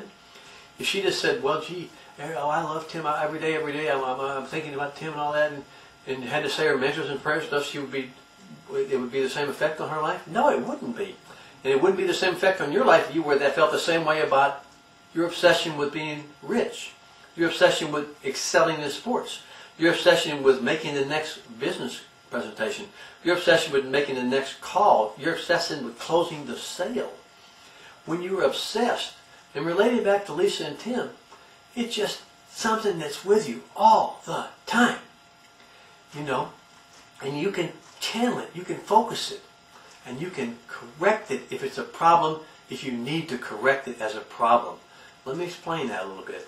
You know, if Lisa's dating a bad guy, a criminal or something, you know, and she's obsessed with him, it's pretty hard to get him to break up. But you can correct it by taking the obsession away. So how do you take an obsession with a child infatuation with another person? By replacing it with a more dominant obsession, such as a devotion to church, to God, to Jesus, such as a new opportunity in their life, a new business opportunity, a new friendship opportunity. You have to get their mind into a new obsessive plane of action. If you have employees that are obsessed with not making their calls, if they're not making their calls, they're really obsessed with not making those calls. You have to understand what I'm just saying. They hate it. They hate to be on that phone. They hate to be making a presentation. They hate to be making a sales call. They're actually obsessed with not doing what you're paying them to do. So how do you solve that problem? You have to give them an obsession with something that they would enjoy doing. If they don't want to make calls, how can you make them obsessed with making presentations that don't involve a call? Maybe you have to be the one that hires somebody that makes the initial call for them. Maybe you have to come up with a new script that they feel comfortable with. Maybe you have to take them on a training class that shows them how they can take these calls gradually, small, and make it their obsession to just make one call a day. I'm obsessed with just making 2 calls a day. Not that I'm obsessed with I have to make 100 calls a day. You have to help your employees understand that they can develop an obsession with making sales presentations if they're in obsession, if their actual goal is to make a great living in sales. Now, if they're only there because it's the only job in town, they hate it, they don't want to make the calls, they don't want to be working for you, they don't want to make the presentations, you are not going to overcome that obsession. You might as well fire them and find someone who is going to do a great job. Harvey McKay wrote a great book once called Swimming with the Sharks Without Getting Eaten Alive. And he talks about, he had an envelope company, which there is millions, hundreds of thousands of companies that make envelopes. And he was one of the most successful in the world. He had a 14-stage interview process. They met with their people they were going to hire 14 different times to be assured that they got the right person for that job. And yet many jobs, their entire employment application, but fill out that application, you're hired. And then you wonder why this person is not successful in the insurance business, is not successful in the food business, is not successful in the real estate business, when their entire application process was, fill out the application, you're hired. Oh, well, you have a degree in real estate, you passed your real estate exam, you're hired. Now we're going to make you do something that you hate, making cold calls, trying to find out if someone wants to sell their house. That doesn't work. Wouldn't it be more intelligent if you were like Sewell Village Cadillac and was obsessed with service? And your entire goal was, when someone walked into your Cadillac dealership, you were obsessed from the minute they hit that lot to making them feel important and giving them great service. Giving them 100% great service. That's your goal. That's your obsession. That's your desire at your Cadillac dealership. And when everybody you hire is hired under this one attitude, are you part of our obsession? If you come to work here as a mechanic, are you obsessed with doing the best service on that car that you can? If you come to work here sweeping the floors, cleaning up at the end of the night, are you obsessed with getting that floor clean as you can get it? When you answer the phone here, are you obsessed with making the best presentation you can be on that phone? Then I'm going to hire you. When you hire a salesman, are you obsessed with giving someone the best service they've ever had in their life when they go to buy a Cadillac? Or are you just obsessed with lying to them, tricking them, and trying to get them to make a sale? Perfect example, I was at a Ford dealership the other day trying to find out if I could get my daughter a nice little cheap car. I walked in there, and in Texas they have something called the Clean Air Act to give you $3,000 for your old junky car. She has a car at 10 years old, it automatically qualifies. I walked into the biggest Ford dealer in Dallas, to a salesman that had been there 12 years, had a little button, or 20 years, had a little button on, and said, hey, I need to find out about that Texas Clean Air thing. He said, oh, I never heard of it. What? You know, he said, yeah, I know something about you can get money if you have an old clunker car. The state has to give you a pass to get that done. No, it doesn't. It's automatic. He's been there for 20 years. It's one of the biggest programs in the world for selling cars. He's never heard of it. Just a lie. There's another guy in town that says, and we don't forget, every day we got these $4,500 new Kias. If I can't sell it to you, I'm just going to give it to you. And he gives it to you every day. I called him up and said, listen, you know, I have an old car. I want to trade in for that $4,500 Kia and apply that $3,000 Texas Clean Air Act to it. Well, that'll be $7,000. But the car was only $4,500. I'm giving you $3,000 trade-in in the state of Texas. And yet now I still owe you $7,000. Yeah, we ain't got any more of those. Now, here's my point. Not that all car dealers are liars and scumbags. No. One of these dealers is obsessed with service. The other is obsessed with cheating you and making sales no matter what. Lying means nothing to them. They're not going to be around in 10 years. They're not going to be around in 40 years. They don't have repeat customers because they tricked them and lied and tricked them and made them sign up for insurance and stuff and other things, and to get their underside painted, they actually have air in their tires when they bought it. Instead of being obsessed with providing the best service possible. If you run a car dealership and you're obsessed with the best service possible, if you're an insurance salesman, you're obsessed with giving these clients the best coverage possible so that nothing could happen to their house, their car, their health that they wouldn't be covered with. If you're obsessed with that, if you understand, listen, I want you to know I care. I'm obsessed with helping you get the best insurance for your family because I care about you. Not I'm obsessed with selling you an insurance policy and I can't wait to go talk to the next guy and I don't care every time I say no you're going to buy it because I'm going to trick you into doing it. Do you see what I'm pointing at? You can take that obsessive mental attitude and apply it to your business by hiring people and by teaching them and training them how to use obsessions for service. For service. And then they'll make the sales. Never worrying about the commissions. Worrying about the service. Worrying about giving the person more than they asked for. Making them feel wonderful. Making them feel great. If you're obsessed with that, you're going to make a lot more happen to achieve the great things in your life. Was it Andrew Carnegie or one of them said, I'd rather have 1% of the efforts of 1,000 people than 1,000% of the efforts of myself? That's what an obsession can do. He was obsessed with hiring as many people as he could and giving them an opportunity to change their life. And that's why he became the world's biggest steel magnet. He became the biggest, and then he started one of the world's biggest philanthropical foundations. He was obsessed with helping people to change their lives. Not was obsessed with making steel. He was obsessed with helping people make their lives better. If you'll apply the OMA principle to your business, if you'll apply it when you're hiring someone, when you talk to them, don't just say, fill out the application, you're hired. Let me tell you what our philosophy is here. We're obsessed with giving people the best service when they walk into our Best Buy. We treat them like they own the store, and we're here to give them the best product, the best service at the best price that we could possibly have that they can afford. And if they can't afford it, we're going to help them with the financing.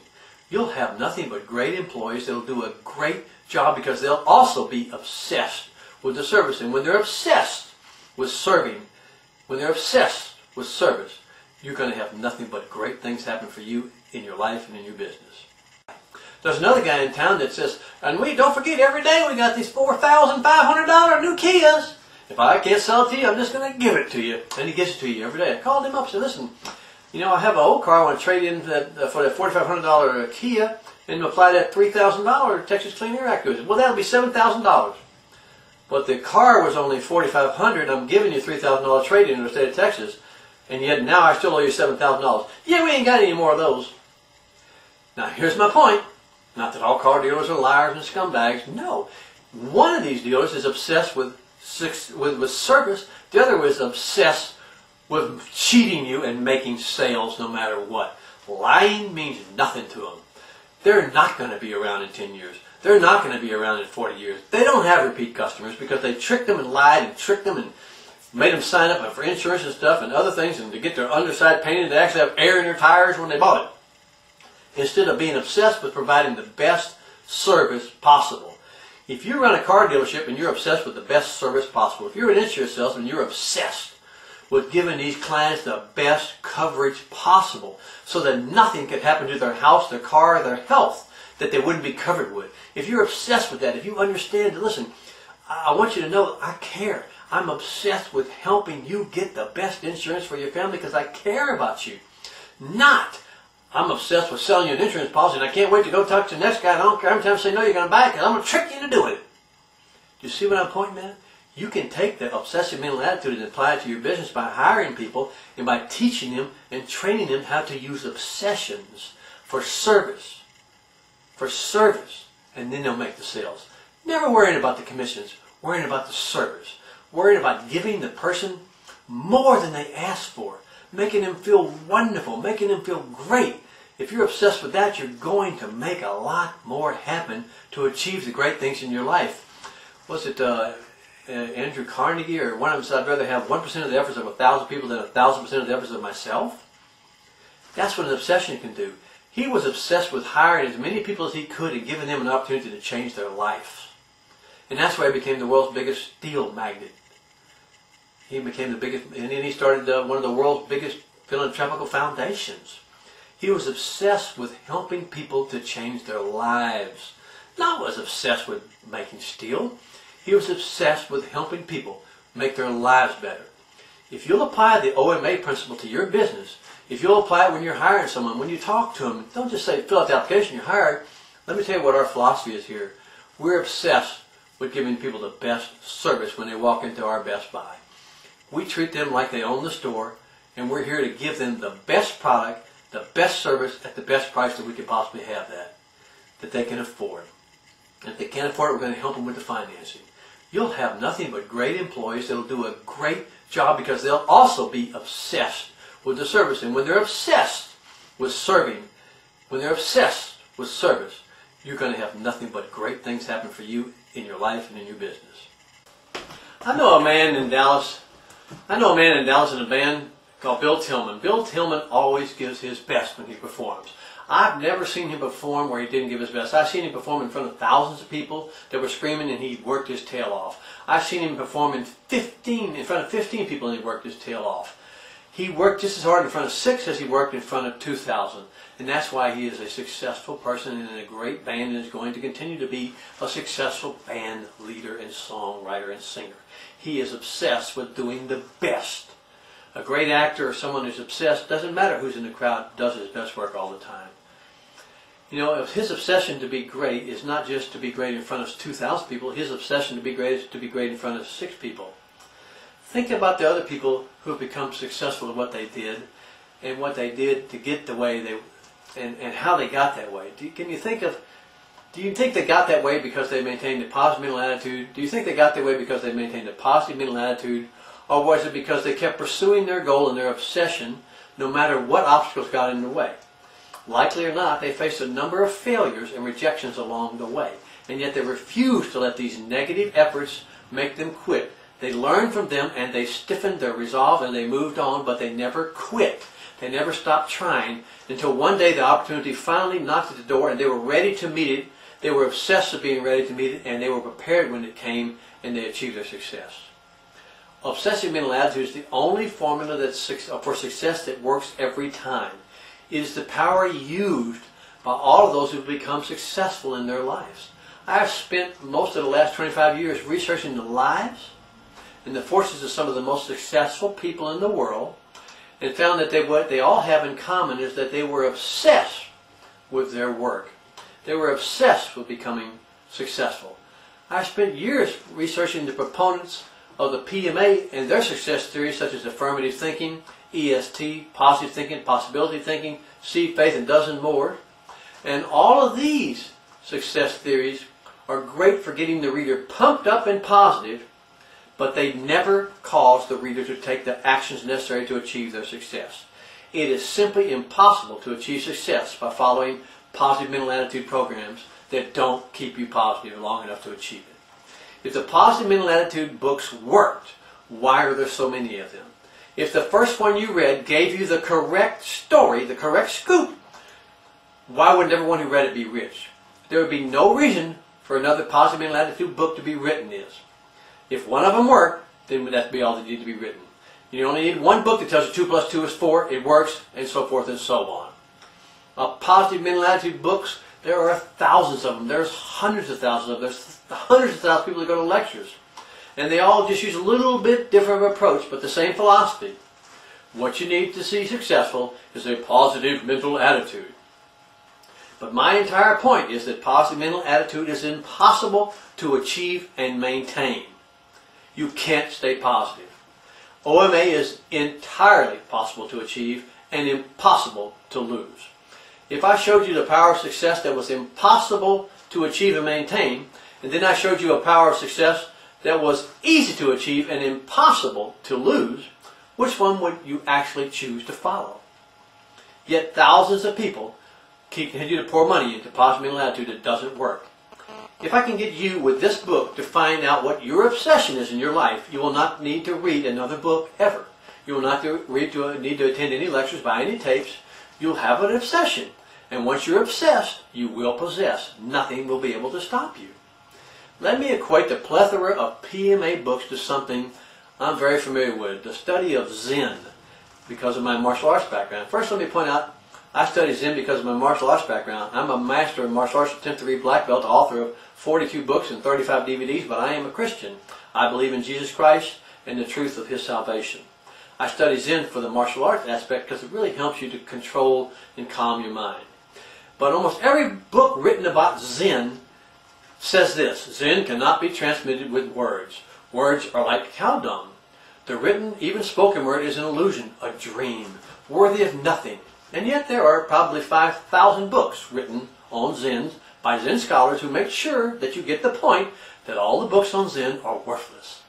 It would seem that one book telling you this was a worthless subject should do it, but it's not true. Here are the followers of Zen. Here for the followers of Zen is the ultimate Zen book. It only has one chapter, and you'll never need to read another chapter after reading the first book on this ultimate book on Zen. Words, whether spoken or written, will only lead you in the wrong direction. If you're trying to find Tao by reading books on Zen, you're wasting your time. No exception. That's my book on Zen. What? I'd like to read a little bit more about that. Tell me again how it's all worthless. If I was the leading authority, if the leading authority on Zen has written and sold millions of books and millions of tapes and stuff, what should people think? I don't know, because I'm not the leading authority on Zen, but no leading authority on Zen has ever suggested that you read his book. Because the words are worthless, but yet they keep writing them because people keep wanting to read. Give me more of those books that tell me everything I'm reading is worthless. Does that make sense? There's always some slight suggestion that you might be about to read something that will in fact lead them to the Tao and give them the secret of happiness, the secret of success, the secret of life. But the real point is there have been hundreds of books around for thousands of years written about Zen and about PMA, and they don't work. Let's suppose I wrote a book on how to fix a car, a book on auto repair. And at the end of the book, I suggested that you attend a lecture on how to fix a car. Read 40 more books, buy some tapes, write it down on a mantra, and just keep reading about how to fix a car. And 5 minutes after you read it, you got everything you do, and then you walked out there and you didn't even know how to open the hood. Would you think that all the books that you just read about fixing the car were crap, or would you think there was a problem with you? And it sounds simple. Obviously you say these books are crap, but yet people buy PMA book after PMA book, and every one of them doesn't work in their life, and yet they continue to say, well, what's wrong is me. It's not the fact that I can't stay positive for 5 minutes after reading the book. It must be there's something wrong with me. You know, if I read a book on how to fix a car and I couldn't remember the next day for 5 minutes how to fix the car, wouldn't that book be a failure? This is crap. These books don't work. They want my money back. You say, I don't want a book on a car that doesn't teach me how to fix a car. But yet it doesn't happen in real life. Millions of people all across the world continue to read books and buy books and tapes and attend lectures day after day about how to get rich using positive mental attitude and success, motivation and stuff, and every one of them fails. And they all arrive at the same conclusion. There's something wrong with me. I didn't follow the program. And the program doesn't work. You can't follow the program. It's like the liberal Democratic Party with their programs. You know what we need to fix poverty is to pour another $100 trillion into the poverty thing. We don't want to educate them to get them out there. We want to keep doing things that don't work. So it's the same thing with the PMA books. They keep telling you plans on how to succeed, and when you don't follow them, it's not their fault, it's your fault. One negative thought will prevent this positive mental attitude book from working. Well, I'm here to save you hundreds, thousands of dollars and a lifetime of frustration. You can't follow the plans and activities in the PMA book because it doesn't work. The authors can't follow the plans and activities in the PMA book because it doesn't work. Positive attracts negative. No one can stay positive all the time. If you're relying upon positive mental attitude to succeed in life, you're sure you're going to fail. You're doomed to failure. Only when you work and act with an obsession mental attitude, and only when you pursue your goals as an obsession, will you always do enough work and have enough tenacity, persistence, and courage, and drive to get it done no matter what. You will always have the power to win by pursuing something with an obsessive mental attitude. Stop being fooled by the positive mental attitude, people. If I told you a stove was hot and you touched it, I'll bet you wouldn't touch it again when you got burned. And you would probably tell all your friends and your children and everybody you know, hey, don't touch that stove, it's hot. And in a few years, everybody around would know, don't touch a hot stove, it would burn you. But if I wrote a book and I interviewed 500 of the rich people in America, and they all gave me their secret of being rich, and I somehow thought that secret was positive mental attitude, and you read it, and it worked, wouldn't you go and tell all your friends and they'd read it and it would work, and everybody in America would be millionaires? Why wouldn't they teach it in the schools? If all you need to be successful is to be positive, why wouldn't they teach it in the schools? Soon everybody would become rich and famous and happy, and the whole world would be great. There'd be no more war and no more disease. It doesn't work. Instead, we get book after book, lecture after lecture, tape after tape, policy after policy, program after policy, with people doing the same thing that never worked, that didn't work, that won't work, that can't work, that's doomed to failure. Think and grow rich instead of working your butt off and getting rich. And so what happens? People just stay poor, frustrated, and confused. The truth is, the authors of PMA books were paid by the number of people. If the authors of PMA books were paid by the number of people who became successful after reading the book, they'd all be broke. They'd all starve to death. What's missing in all these books is the glue that enables you to follow the plan, to make your vision come alive, and to make something happen after you start reading the book. To do something with the feelings and the positive emotions that you have when you started out, you have to follow those feelings and emotions with a positive mental attitude. The missing factor in all these PMA books is obsessive mental attitude. Only when you become obsessed with your goal will you be able to achieve your goal. And only then you won't have to read any more books on achieving goals and following the purpose in your life, because you will have achieved it. Let me say this again. You know, I have nothing against the Democrats. My grandmother's a Democrat. You know, I have nothing against the Liberal Party. They all have great intentions, but their programs don't work. They've never worked. Never. Socialism has never worked anywhere in the world, and yet people say, you know why it didn't work is that we didn't tax enough of the rich people to give enough money for everybody to not be poor. Communism has never worked. Well, you know why they say, we know why communism doesn't work? Because the U.S. boycotted Russia, or boycotted Cuba. Oh, you mean the country that was practicing capitalism boycotted the country that was practicing a failed system, that if you didn't shoot the people, they would leave the country. That people jump into the ocean and try to swim to Florida to get out of communist Cuba. Whenever that fatso, I forget his name now, wrote the book saying that Cuba has the best health care and the best education system in the world. Why are people jumping from America to swim to Cuba? And yet, time after time after time again, we're told to pump more money into programs that don't work, that have never worked, that can't ever work, that are guaranteed to fail. Because the people that are running them are trying to make things work with feeling good by being positive instead of actually making people obsessed with working hard to become successful. Work hard with an obsession, you'll always make things your possession. Don't live in a dream world. Don't live in a fairy tale world of stuff that can't possibly happen that will never come true. Work in a world where you're obsessed to be successful, and you will always be successful. Let me ask you a question. What is the purpose of writing a book on positive mental attitude or reading a book on positive mental attitude? One, writing a book on positive mental attitude. An author is supposed to write a book on positive mental attitude because they feel they know some insights into how to make others achieve success through the use of the principles found in their books. Two, reading a book on positive mental attitude. You read a book on positive mental attitude so that you can learn principles that you can use in your life that will enable you to become wealthy and successful. Three, how to tell if a book on positive mental attitude achieves this purpose. One, you are able to follow all the points in the book. Two, you achieved all your goals. Three, you are able to stay positive all the rest of your life. Four, you changed your life forever. Five, you never need to read another book to get more information. Six, you're happy, successful, motivated, rich.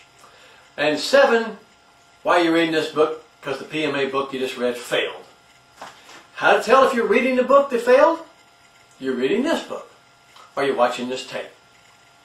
All the books you've ever read on positive mental attitude are not working in your life, not because of something you did, not because you couldn't follow their plans, because it's impossible to follow their plans. They don't work.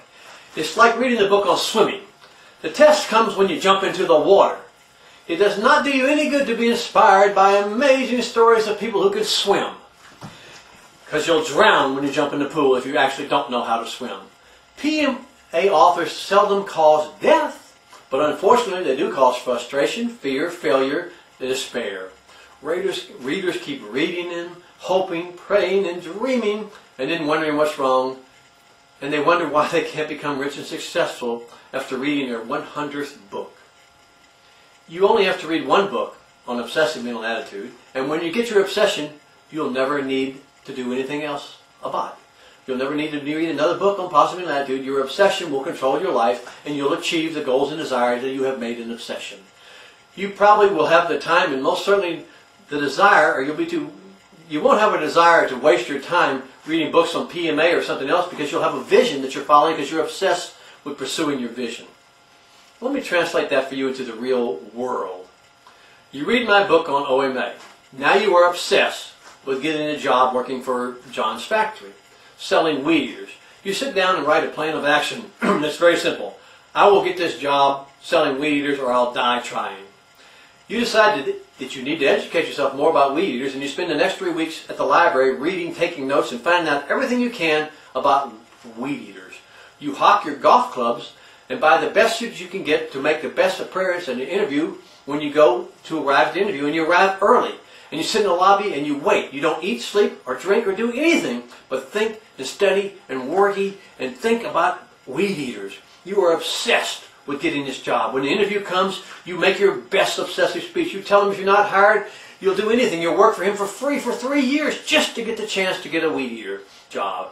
You sell your home and get the money to live close to the plant so you can actually walk to work to prove to him that you're dedicated to wanting to work at the weed eater plant. You know what? You're hired and you make president of the company in 2 years. Now this may seem like a funny story, and you would say, no one would ever do that. Someone would do it if they were obsessed with selling weed eaters. And it would certainly get you the job, and it would certainly assure your success if you were that obsessed with getting that job, wanting that job, and doing something about it when you got the job. So the same thing can apply into your life. If you're obsessed with something so bad that you're willing to do that, if you've ever acted obsessed before you tried to get something, have you ever wanted something so bad that it just burned with you day and night, that you were willing to almost kill or die for it? Have you ever wanted something so bad that you couldn't sleep or eat, that you wanted it so bad that all you thought about it day and night, time after time, day after day, was that? Getting it. Most people have felt that way about something, the person they fell in love with. Some people feel it about God. Some people feel it about religion. Some people feel it about what they're trying to do to make a living, their obsession, and then they're always going to succeed in their obsession. God created this force in your body, this OM8, that you can use to achieve any of the goals that you make an obsession in your life. You can have anything you want and anything you want to achieve if you'll follow it with an obsessive mental attitude, and I'll show you how to do it. This is the only book I'm ever going to write on OMA. You'll never have to read another one to make it work for you. You won't have to attend lectures, you won't have to listen to speeches, you won't have to buy tapes, you won't have to watch DVDs. You only need to decide what it is you actually are obsessed about, and then pursue it with an obsessive mental attitude. As you're reading this book or listening to these tapes or watching these videos, think about the goals in your life. Think about what you really are obsessed with. Now, all of those are probably two different lists. This book will show you how you combine what you think that you want and what you actually are obsessed with. I'm obsessed. The true sign of a winner is one who continues to give their best when the experience is negative. Anybody can do a great job when there's a positive experience. There are a few things in the world that are worth having that are not requiring great effort to achieve. If you only give a great effort when you feel positive about doing it, when you feel pumped up, you're usually never going to have anything, because it's not a very pleasant experience to get a black belt. It's not a very pleasant experience to work really hard. In the martial arts, we have a saying, there are no soft bricks, meaning there are no shortcuts to achieving martial arts mastery. When you smash into a hand into a brick, either you break the brick or you break your hand. You must give it your absolute best. You must hit it as hard as you can, or you will not break the brick, you will break your hand. It's the same thing in your life. You must give your absolute best to overcome the obstacles in your life, or you'll break your life. You won't succeed. You cannot give, if you can't give your absolute best, if you can't try as hard as you can, then you're not going to succeed. You have to use an obsession. You have to be powerful. You have to believe. You must use your obsession to achieve your goals and to overcome. Well, let me explain to you the difference between an obsession and a goal. Because a lot of people keep talking about goals and stuff, but there are some important differences. Here's some of the obsessions that everybody has, whether you like it or not, is that you live on a daily life, is that you have to breathe, you have to eat, you have to be clean, you have to believe in something. Some obsessions are stronger, some are weaker, but they're all obsessions, and they're constantly in your mind. You're aware of them 24 hours a day, and you're pursuing them 24 hours a day, whether or not a particular mental attitude comes into play or not. I don't have to think that I want to breathe. I breathe. I'm obsessed with breathing. Go through the list and write down on a scale from 1 to 10, 10 being the highest and 1 being the lowest, or create a power index, and rate how these obsessions are important to you in your real life.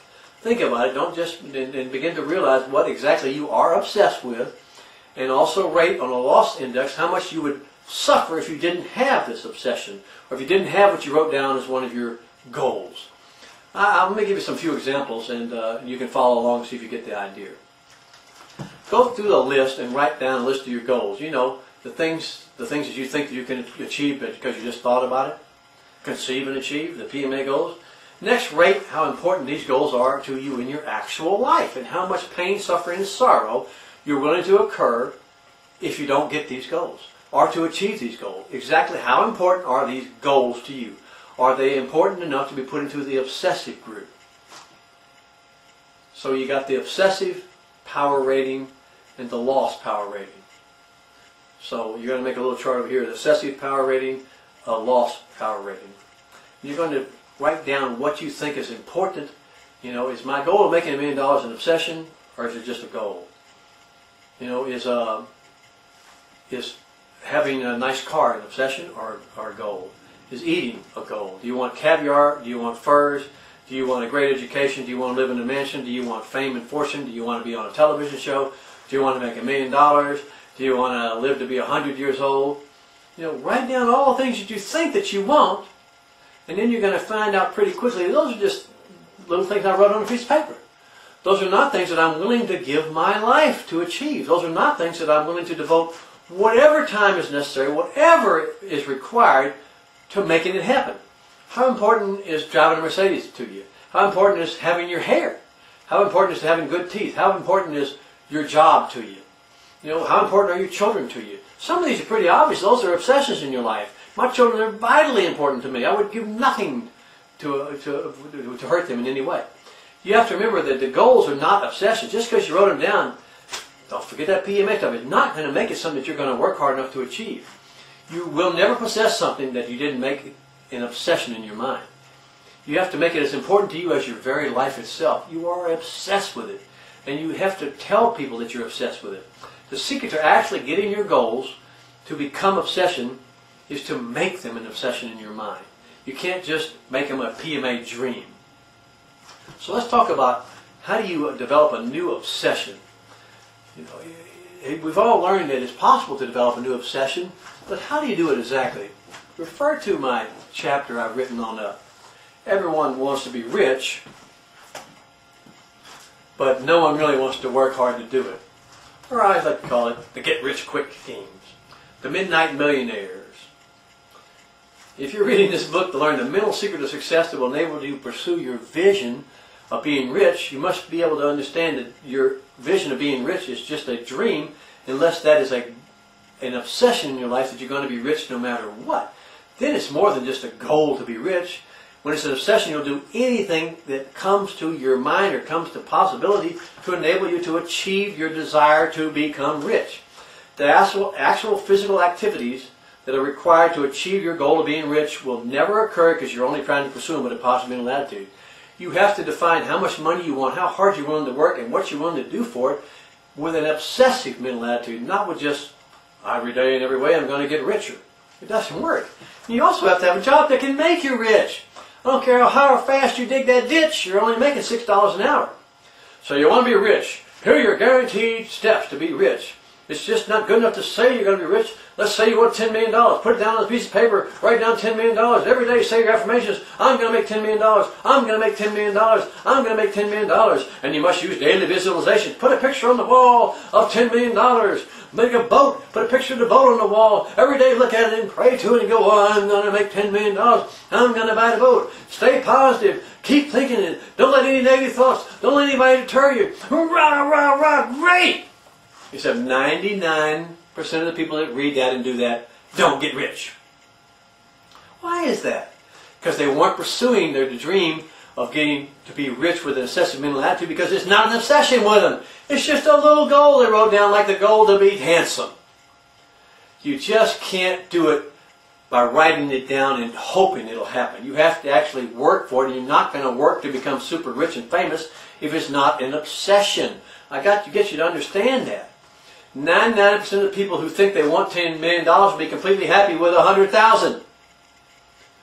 You know, when somebody they write down $10 million, what they really mean is, well, I'd like to just move to a 2-bedroom apartment.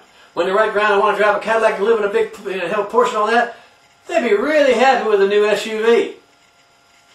That's not an obsession with them. It's just a little goal. It'd be nice. We'd all love to win the lottery, but when they got that much money, they don't even know what to do with it. They don't have a plan. If you're actually going to make $10 million an obsession in your life, then you're going to have to do the things that are involved in making that $10 million come true. You're going to have a job that can make you $10 million. You can't have a garbage man that has an obsession to make $10 million by riding on the back of a garbage truck. And we need those guys. I'm not talking bad about them, but I'm just telling you, they can go to an election and hear somebody say you can make $10 million when you're riding on the back of a garbage truck by thinking positive. No, you can't. You can make $9 an hour. There are only a few ways you can make $10 million, and riding on a garbage truck is not one of them. Teaching in school is not one of them. You have to develop an obsession to make $10 million, which means you're going to have to develop an education and a plan of action that your obsession is leading you to that will actually make you the $10 million. The secret of success is to pursue an activity in such a way with an obsessive mental attitude that you're going to be able to achieve what you are trying to get. In other words, I didn't say that you have to do an obsessive mental attitude by you have to write down hundreds and dozens of things that you might want and just figure out which one is going to. You have to develop an obsession for it, and then you're going to make a plan of action to achieve that obsession to make it a reality. Remember, if your reality is to be rich, you've got to have a job that's going to make you that much money. You know, let's equate to something that you can understand. You know, when I was a single man, I was obsessed with, you know, dating a lot of different girls. When I saw one in a club or in a restaurant or something that I was attracted to, I immediately became obsessed. Why, I want that girl. I just got to move, man. I became, for the next hours, I was just obsessed with getting that girl and talking to her and meeting her and thinking about nothing else about her. And I had planned on things that would make me successful with that girl. I dressed nice, I smelled nice, I looked nice, I had a nice car, I had a lot of money, I was able to take her out, I was able to wine and dine her. I had a vision of getting beautiful women in my life, but I also had a plan of action on how to do it, and my obsession brought me to that ultimate goal of getting the beautiful women. You can't just say, well, I want to date Christine Applegate, and you're broke, ugly, and a school teacher. She probably would date a school teacher, but she don't know you. You can't take her out. You can't even buy her the kind of dinners that she used to. You have to make your obsessions part of your possessions by working the little steps in between that will allow you to achieve those obsessions. If your obsession is to have a long, happy life, then you have to exercise daily. You have to watch what you eat. You have to, do what you want. People can get obsessions with women and stuff and ruin their lives. Look at Bill Clinton. This is the President of the United States that saw Monica's butt and almost lost his presidency and his career and everything over a sexual obsession. And Jimmy Swaggart did the same thing, and Jim Baker did the same thing and stuff. So they just didn't think about it. That was a monetary obsession with that having sexual gratification, but that was not a lifetime obsession. His lifetime obsession was to be a president of the United States and do a good job at it. And he almost blew it by allowing that obsession to control him for just a few minutes. You have to solve the... Let me go back to my martial arts things. I've been in a lot of fights in my life, and I've never lost control of my mind in the fights, or my body in the fights. The people that I've been fighting or that I've been having altercations with or in the matches with and stuff, they tend to lose control of their mind because they lose control of their breath, and they lose control of their body because they lost control of their mind and their breath, and so I could beat them up pretty easily. Now, why was that? Because I was obsessed with the martial arts. I've been doing it for 46 years. I'm 62 years old. I'm obsessed with being a great martial artist. I'm obsessed with why. One of the reasons I'm doing it for 62 years is I never lost fights. I never got my face beat up. I never got beat up. Because I was obsessed with doing all the things that were necessary to achieve my goal of being a great martial artist without getting hurt. I stretched the most. I lifted weights the most. I exercised the hardest. I practiced the best techniques. I did things that would allow me to become a great martial artist without losing my body, my health, or my face. I used my obsession with being a great martial artist, but I did all the things that my obsession allowed me to do it to become a great martial artist. And I overcame dozens, hundreds of painful experiences. Almost every single day I had bruises, cuts, broken bones, everything. It didn't bother me a bit. I trained with broken legs, broken fingers, broken ribs, broken nose, broken knocked out teeth, broken hands, hurt knees. Nothing. Just means nothing to me. I just worked out a different way. I trained even harder because I was hurt. I trained when I was sick. I've done demonstrations where I let people punch me in the stomach as hard as I could when I had diarrhea. I was obsessed with being a great martial artist, and nothing was going to prevent me from becoming a great martial artist. And the same thing equates to I wanted to be a famous author. I've written 42 books. I'm obsessed with writing books. I write them because I think they're going to help people. I've done videos now. I've done 32 videos. I'm obsessed with helping people to achieve their goals in life and to help people achieve their physical goals in life and their martial arts goals in life. And that's my obsession.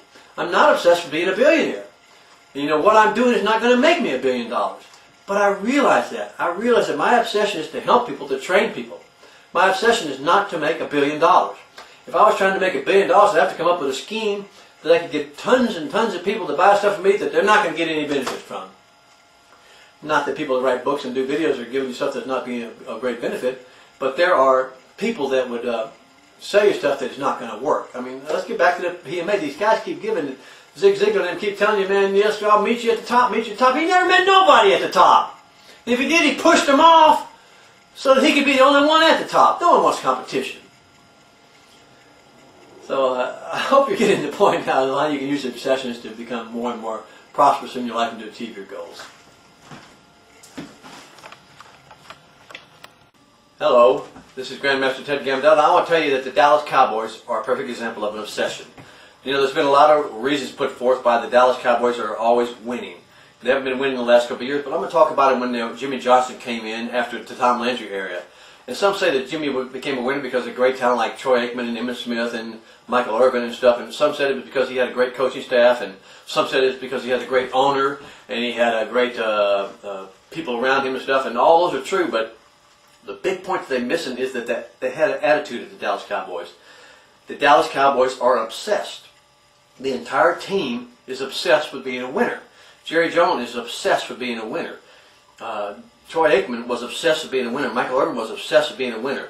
And no matter what it took to win, they were going to do the sacrifice that was necessary to win. When Barry Switzer came in, Troy Aikman actually got upset because he didn't work the team hard enough, Troy thought, for him to continue the great winning tradition. Jimmy Johnson would not let players on his team who were not obsessed with being winners. You can make a mistake when you played on the Jimmy Johnson team, like Leon Lett did, whenever he tried to recover a blocked field goal, and the Dolphins picked it up and scored points on it. But he wasn't fired because he was trying to win the game. He was doing something to make a winning attitude prevail and to make the Dallas Cowboys winners. And that's what the Cowboys are today. They are winners. Just ask Jimmy Johnson, what does he look for in a player? He looks for someone who is obsessed with being a winner, who is willing. So let's talk again about the difference between having someone that's working for you that is highly skilled, has a lot of talent, a lot of ability, but is not obsessed with doing their best job, or is not obsessed with being a winner. If they're not obsessed with winning, they're just going to show up at practice, and they're not going to put in their full effort. They're going to complain. They're going to cause trouble. They're going to cause turmoil on the team. They're going to cause trouble at work. They're going to be the people that never achieve their goals, or just barely make it and don't do anything to get by any further, to make anything happen in their life. These people are not obsessed with service. They're not obsessed with sales. They're not obsessed with success. They are not winners because they're not obsessed with becoming a winner in life or in sports. And you know, no matter how many positives or negatives are put in the way of a person who is obsessed with a project, with a sports team, with a goal, with a desire, he will overcome them all because it's an obsession with him. He's obsessed with doing whatever it takes to win.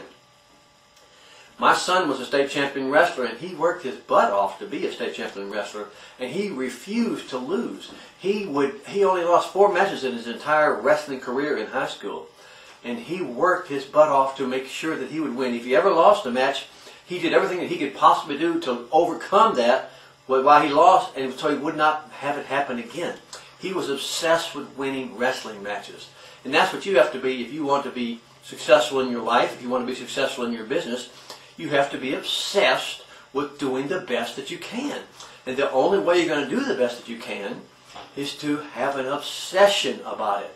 If you're simply relying upon feeling good to do your best, you're not going to do your best because some days you don't feel good. Some days you feel weak. Some days you feel wormy. Some days you don't have the motivation in your mind, the rah-rah-rah to get up and go. You don't need the rah-rah-rah to get up and go if you're obsessed. I don't need to read a book to tell me I love my children. I love them every day because I'm obsessed with them. You know, you can have great mental and physical ability, but you will never reach your total potential unless you're obsessed with being the very best. Tiger Woods is obsessed with being the best golfer in the history of the world, not just the best golfer on a particular day. Players and winners who are obsessed with being the absolute best in the history are the type of players that you want to have on your team and the type of people that you want to have working for you. And they can get that obsession by developing it, by working in their mind to understand that why they're here is to be part of a team that is obsessed with service, that is obsessed with sales, that is obsessed with success. You can be obsessed in a sports game and you can be knocked around and beat up and punched and knocked in the corner and you know, I'm talking about karate fights I've been in and street fights I've been in and still overcome and win because I'm obsessed with not getting defeated. I'm obsessed with doing whatever it takes to win. And that's why the Dallas Cowboys are winners, and that's why the Dallas Mavericks used to be losers. and are pretty close to being losers again. They are not obsessed with being winners. They've never been a winner. They don't understand what it takes. They have a good coach, but they just don't have that little spark.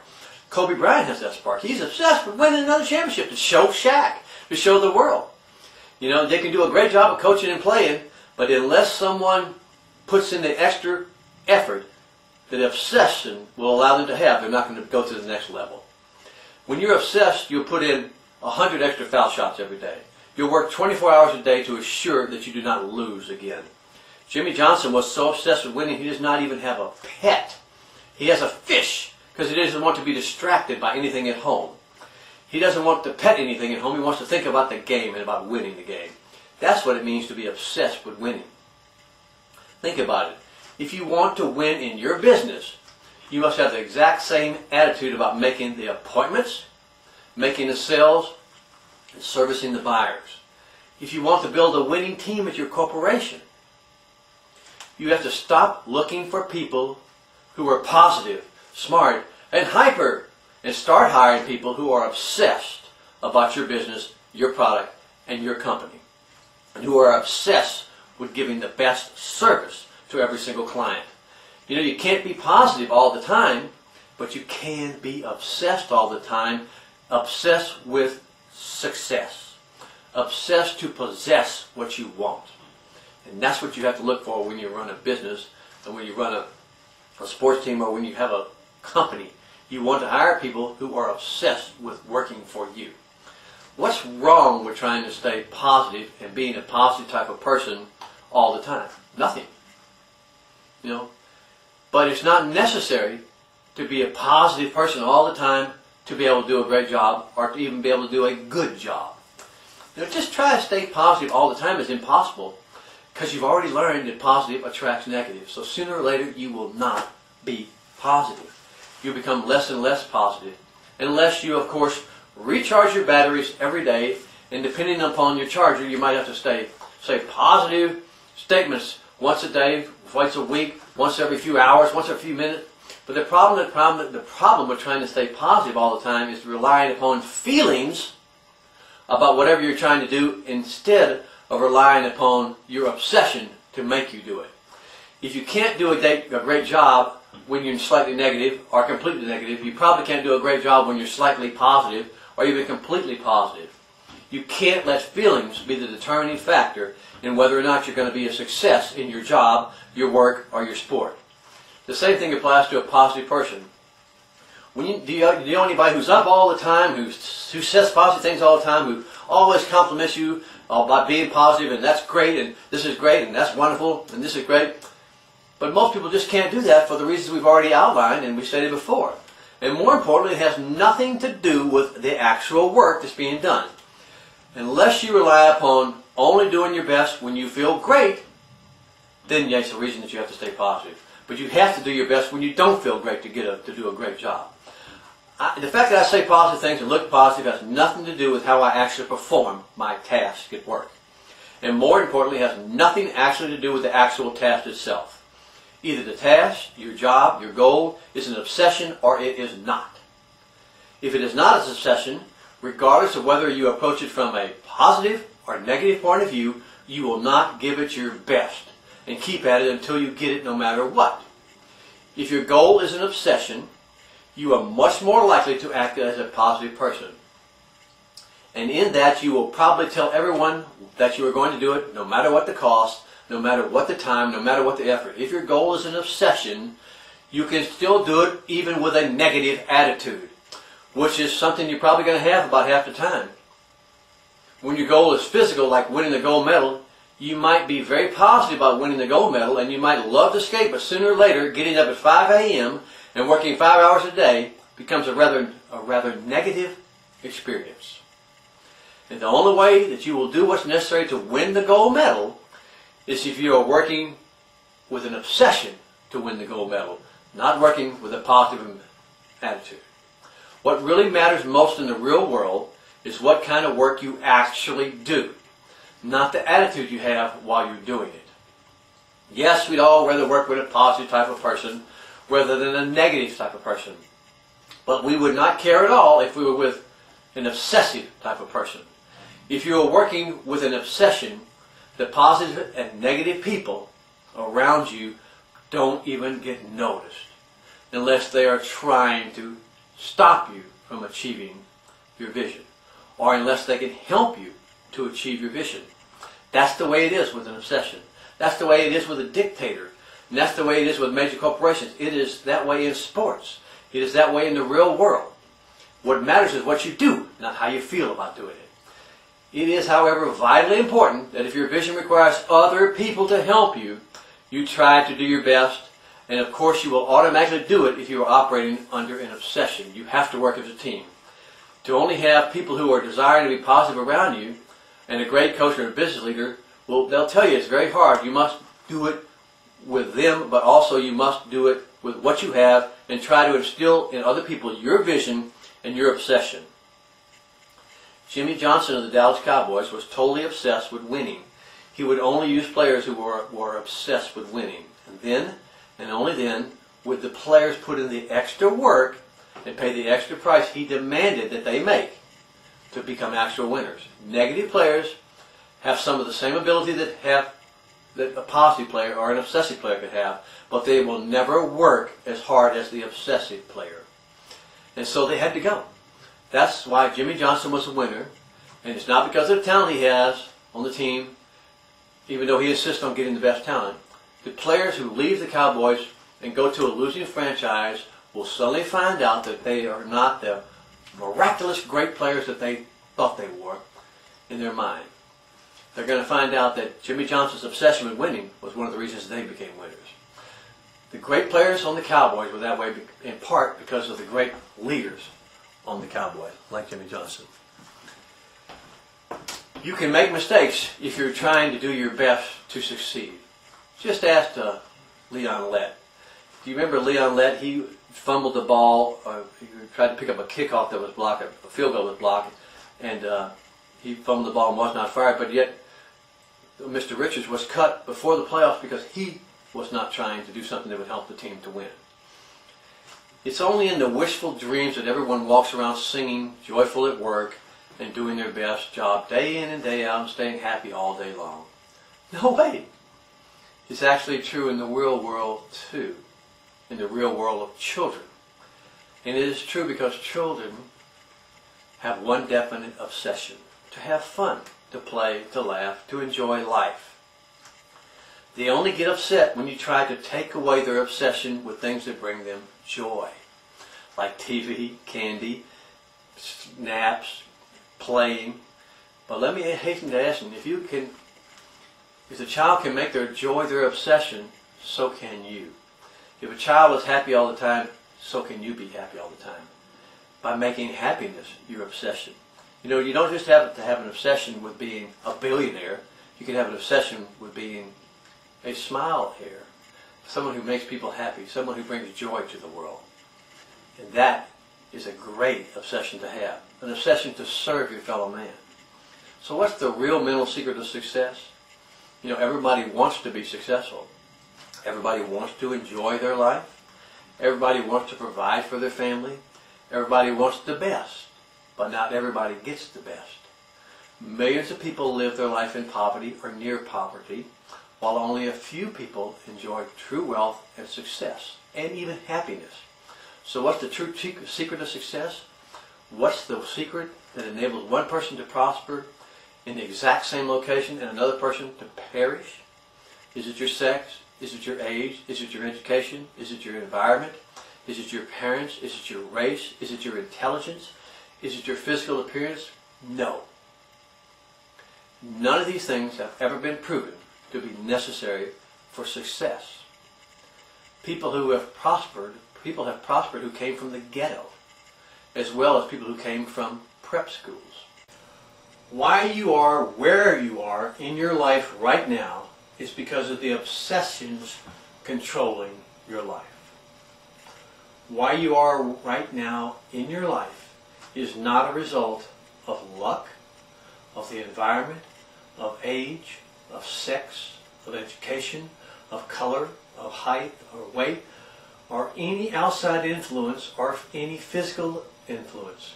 Why you are right now in your life is completely a result of your mental attitude and the mental activities that you do because of that attitude. I defy you to give me a situation, a physical condition, a racial condition, an environmental condition where someone has not overcome these obstacles and achieved greatness.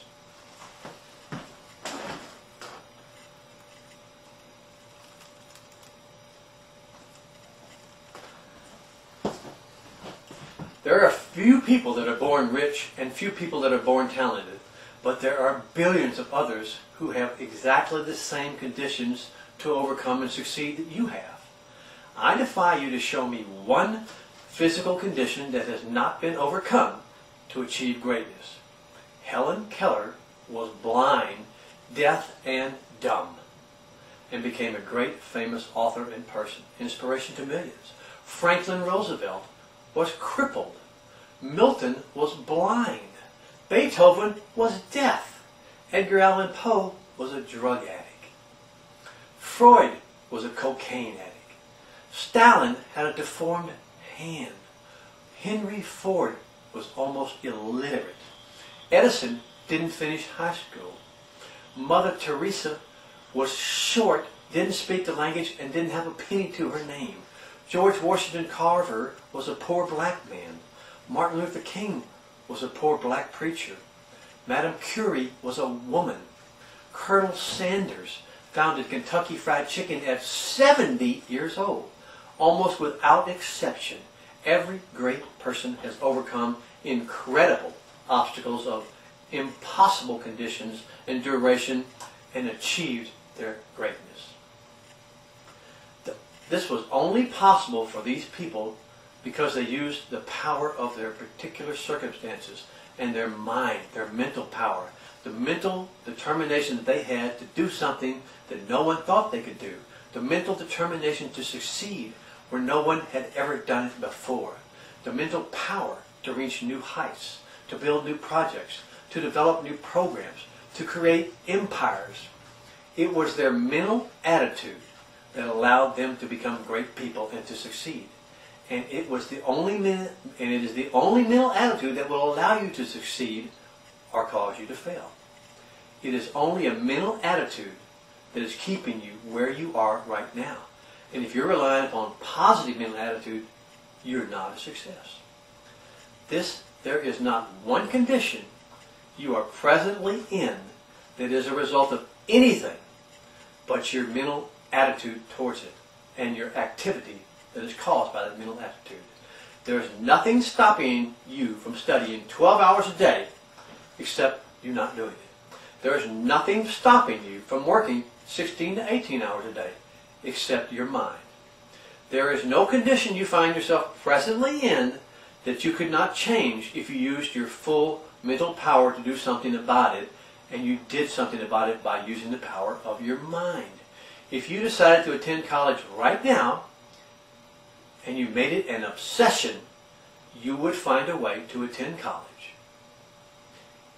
You know, it might start on TV or at a night, or it might start with a correspondence course, or you might start by reading books, but you will find a way to finish your college program and get a degree because it is an obsession with you. You can do anything you want to do if you use the power of an obsession. But you must work backwards too. If you can change your present condition by using the power of obsession, and you are not, it must be because you are obsessed with staying exactly where you are right now. You might want to be a little better off, or accept a little better life, or a little less, but if you were completely dissatisfied with your present condition, you would be doing something about it. The fact that you are doing nothing to change your conditions is evidence that you are satisfied with the status quo. You are where you are because you are choosing to stay there. Napoleon Hill and W. Clement Stone list 17 attributes that are necessary to have positive mental attitude work in your life.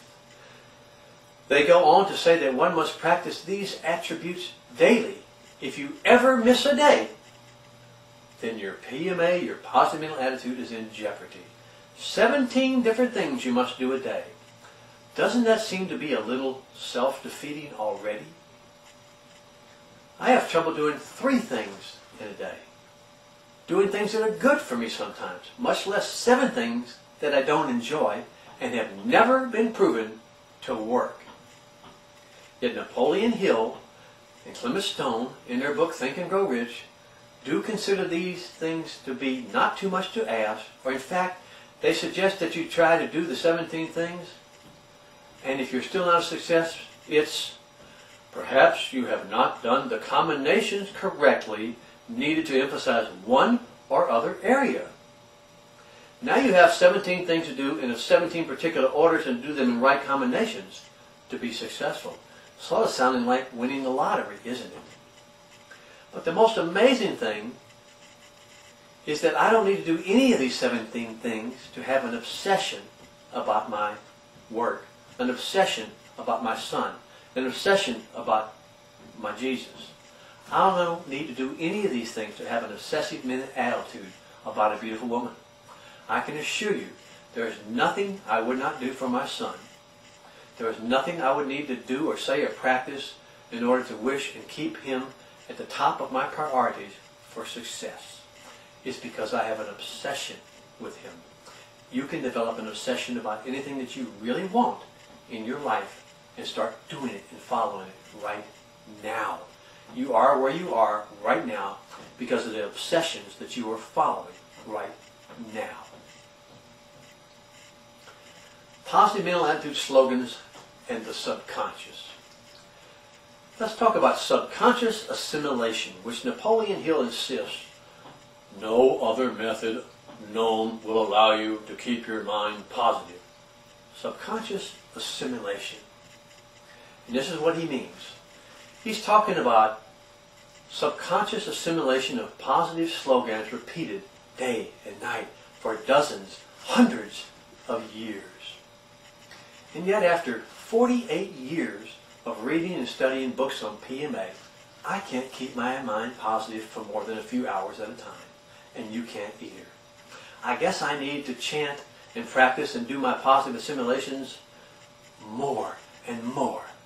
But if I'm chanting and praying and positive assimilating all day long, I won't have the time to do the actual work that I'm supposed to be doing, that the positive assimilation was enabling me to do in the first place. There simply are too many sales situations that allow for me to do constant chanting to get the sale. Here's an example of some of his positive assimilations. Every day, I'm getting better and better. If it gets 20 miles to the gallon, every day I'm getting better and better. It has power steering. Every day it gets better and better. See, I'm using the positive assimilations and my sales pitch, so I should be really able to sell that car now. Napoleon Hill says the poor are poor because they have negative mental attitudes stopping them.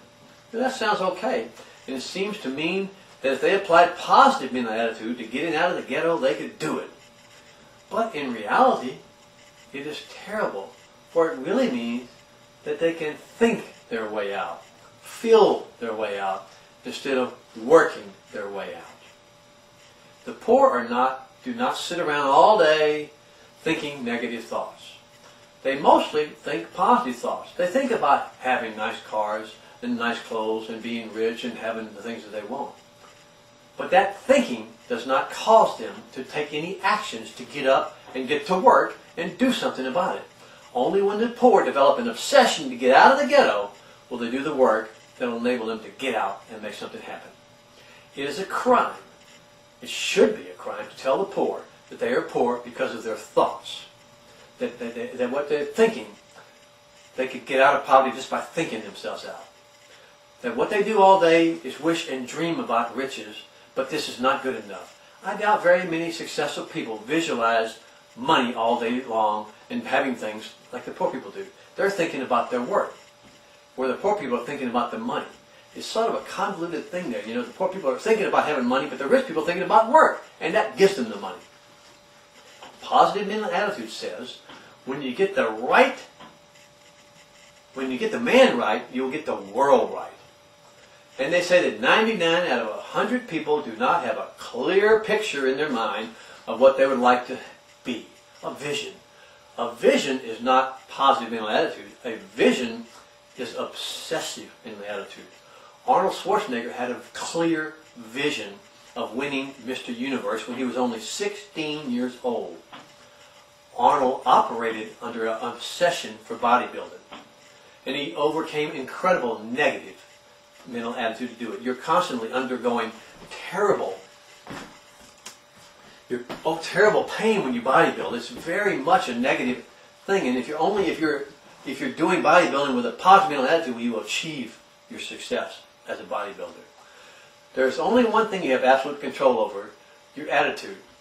I hear that all the time, don't you? Prove it. Control your attitude for the next 30 years, all day long, every day. You can't get close to controlling your attitude. It is impossible, for your attitude changes daily with your feelings, with your age, with your health, with your climate, with your stimulation. You are making millions of people feel like failures if you tell them that they have complete control over their attitude when they do not. They have complete control over nothing in your mind unless you're controlling it with an obsession. You can spend years trying to control your temper, your sex drive, and fail. You cannot control your attitude unless you control it with an obsession. You can influence your attitude for a short amount of time using positive mental attitude, but you can't control it unless you control it with an obsession, because positive mental attitude relies on feelings. You prove it every day in your normal life. The only way to control your attitude is to use obsessive mental attitude. When you are driven by an obsession, you will do whatever it takes to get the job done. And you will disregard any negative attitude or even any positive attitude that gets in your way of you getting the job done. That's what it means to control your attitude using an obsession instead of relying upon feelings or a positive mental attitude. Obsessions allow you to always work your hardest to make it happen. Here's another great PMA lie. Honesty is inherent with PMA. People with positive mental attitude are just naturally honest. Oh, positive mental attitude doesn't work, and most people would do whatever it took to get $1 million. Don't kid yourself. Whether they have positive or negative mental attitude, it takes an incredible man to resist $1 million bribe. And it takes an incredible man to resist a beautiful woman, etc., etc. Only with an obsession can you get away with, not being tempted all the time to be distracted for your goal.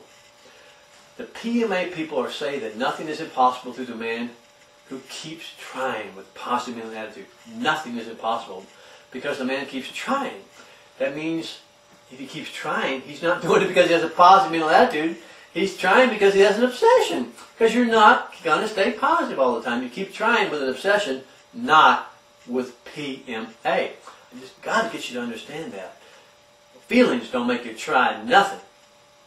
Obsessions do. Positive mental attitude are thoughts without activity. The Bible says that faith without works is dead. Positive mental attitude is thoughts without activity, or thoughts that cause no work. So it's dead. If you have the faith, then you can get the vision accomplished. God gave you the power of obsessive mental attitude to assure you that you could get your job done, that you would protect your family, that you would love your wife, that you would worship Him. God gave you an obsession. It's what makes the world keep going. People are driven by obsessions to accomplish great things. Positive mental attitude doesn't want to mention the fact that you actually have to work. You have to work through the good and the bad times, through the good and the bad feelings to get the job done and to succeed. They want you to believe that if you stay positive, you'll actually enjoy digging that ditch and shoveling junk. In the real world, work hurts. It's unpleasant.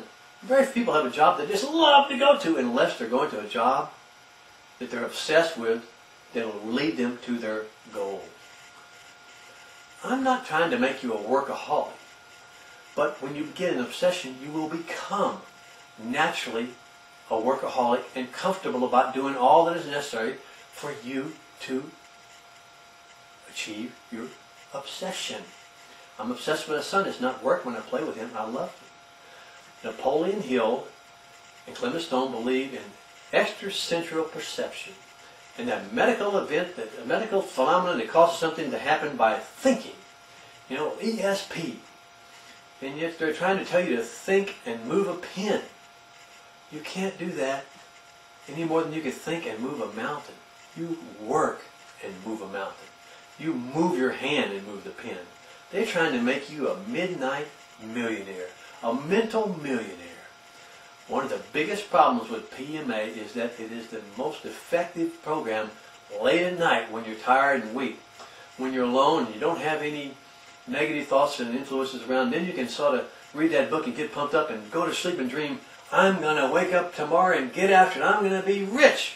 You're a midnight millionaire. You read your PMA and you get all excited, then you go to sleep and you wake up the next morning and you think you're going to think and grow rich. And just like the book, the cover on the book says, the Napoleon Hill book, read yourself into a fortune.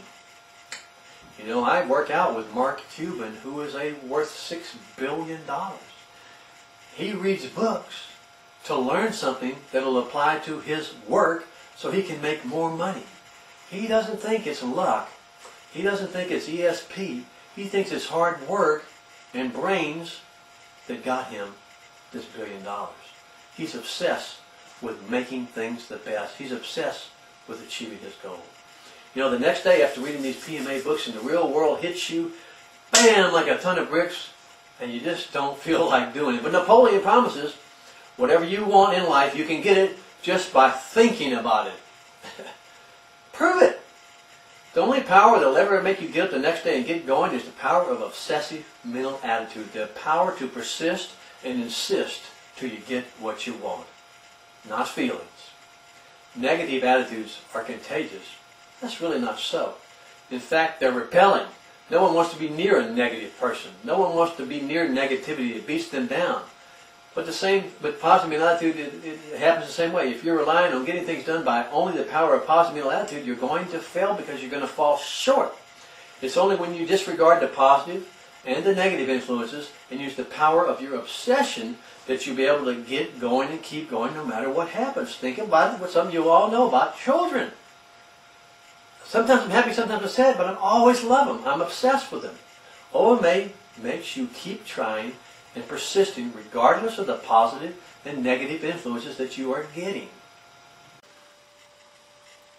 Obsessive mental attitude and do it now. OMA is really do it now. When you are obsessed with something, you are constantly thinking about doing it. About what you just did and how you can do it and how you can do it again. That's all you think about. You're obsessed with it. Just like a young lover. You certainly don't have to tell your teenage daughter to start thinking about calling her boyfriend. They're already doing it. They will do it even when you tell them they can't do it or that you shouldn't do it. They will do it the first thing in the morning. They'll think about them all day long. They'll think about them at school. They'll think about it while eating. They'll think about it at night. They'll think about it when they're sleeping. They'll think about it on vacation. They'll think about it when they're sick. They'll think about it when they're happy. They'll think about it when they're sad. They're obsessed with their teenage boyfriend. And they don't need you to tell them that you ought to go do your homework. If they had the same obsession about doing their homework they did about their boyfriend, they'd make straight A's, wouldn't they? That's the power of an obsession. You can translate that power to your job, to your vision for what you want to be in life. When you use the power of OMA, you do not have to read thousands of books. You do not have to memorize slogans, write down goals and read them and say affirmations every day. When you pursue your vision with an obsessive mental attitude, you will spend all your time, day and night, pursuing it. Do it now will be your motto, and it will not be necessary for you to write it down and say it time and time again, I need to work on this, I need to do it, because you're already going to be doing it. You're going to be doing it now, and you're going to be doing it every day for the rest of your life until you get your obsession. The Bible in Obsessive Mental Attitude. The Bible is the most important obsessive mental attitude book ever written. It has a simple obsession. Jesus Christ is the living Son of God who came to earth as a man and a God to die for our sins and to grant you the right to go to heaven as a reward. He did it all. You did nothing. That's it. That's all there is. And because that good news, if you get into any trouble with modern thinkers, and because of that good news, you get into trouble with a lot of modern thinkers who want to reinterpret various sections of the Bible to fit their own present-day ideas. As with the master, married priest, abortion, homosexuality, promiscuity, either the Bible is the actual written Word of God or it is a man-made literature. And if it is a written Word of God, there is no room for various interpretations and explanations of how God should be more liberal to our progressive intellect and modern society. In fact, as C.S. Lewis said so wonderfully, promiscuity, homosexuality, immorality are not new inventions of modern man, but the oldest reasons of mankind as rejections of the truth. The Romans were the most promiscuous society on earth. We are not stating any new truths when we promote promiscuity in today's new age. I'm not trying to make a statement as to the right or wrong of any of these things or convert you to Christianity, but only to repeat what the Bible says without any implications as to you being damned to hell if you don't, and if you don't believe what I say is true. I'm simply saying that the Bible is obsessed with the salvation of man and women and their eternal soul. That's the entire purpose of the good news. Because of that, it acts just like an obsessed person would. It teaches you to do that. It doesn't care whether you're positive or negative. It doesn't care about those influences. It doesn't even talk about that. It has one course of action for you to follow, and only one, and it pursues that single course of action through the entire Bible. The course of action and the vision of the Bible is, man is sinful and deserves to be punished for the sin. Jesus came to take your punishment and offer you the free gift of eternal salvation if you simply accept it, believe in Jesus, and accept His gift of salvation. Realize you're a sinner, tell people that you believe in Him, that you've accepted Him as your Savior, and you will get your reward and live in heaven forever. Period. That's it. That's the obsessive mental attitude or thoughts of the Bible and Jesus Christ. I am sick.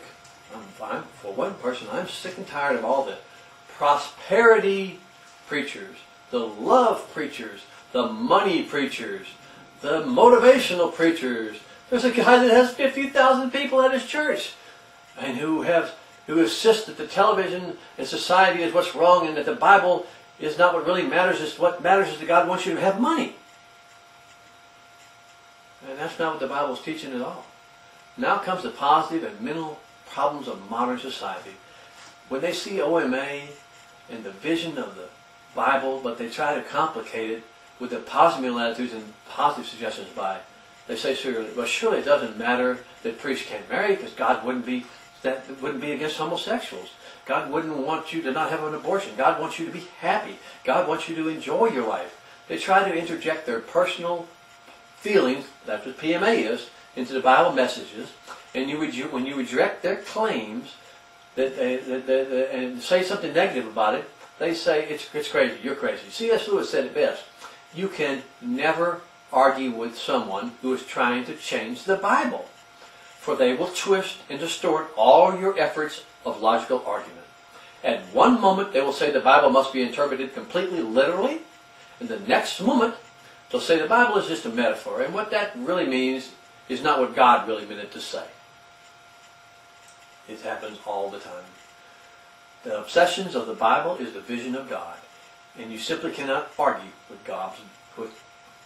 The obsession of the Bible is the vision of God, and you simply cannot argue with God's vision, or with the vision of any human being who is pursuing their vision with an obsessive mental attitude. It cannot be permitted. It is important whether you believe in right or wrong and in the Bible or not. And if you believe you're right, you must act like it and follow God's vision. If you believe it's wrong, then find another religion. Don't try to change the vision and the purpose of God's Bible to suit your own personal preferences. It's okay to disagree with a club or an organization or a church or a religious aspect of that. And if you do, don't join it. It's not okay to disagree with a club or a church or a Catholic religion or something and then go in there and say, but listen, I want to be a great Catholic, but I demand that women be priests. It's not your business. Leave it alone. If you don't like their club, go somewhere else. You realize you have no chance of changing anything if they're really following the obsession of the Bible. You have no more chance of changing them than you have of changing your teenage daughter from not dating that boy. People who understand and know that the Bible is true are going to follow it exactly as it says. The Bible says anything you ask of God with faith, He will grant you. But that means just like when you ask your earthly father for something, He may grant it to you or He may withhold to you because it's not the right time or necessary. God wants you to have abundant life, but that does not mean you will have everything you want anytime you want it, the best of everything, and all the money in the world, and be happy and content. That's just prosperity preaching. That's not what's in the Bible. That's not the obsession of the Bible. Jesus says in the Lord's Prayer, there's only a few things that you should be concerned with when you pray.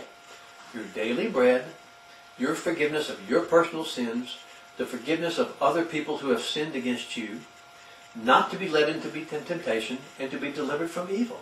That's it. That's the entire prayer that Jesus gave us. That's the only prayer that was necessary for you.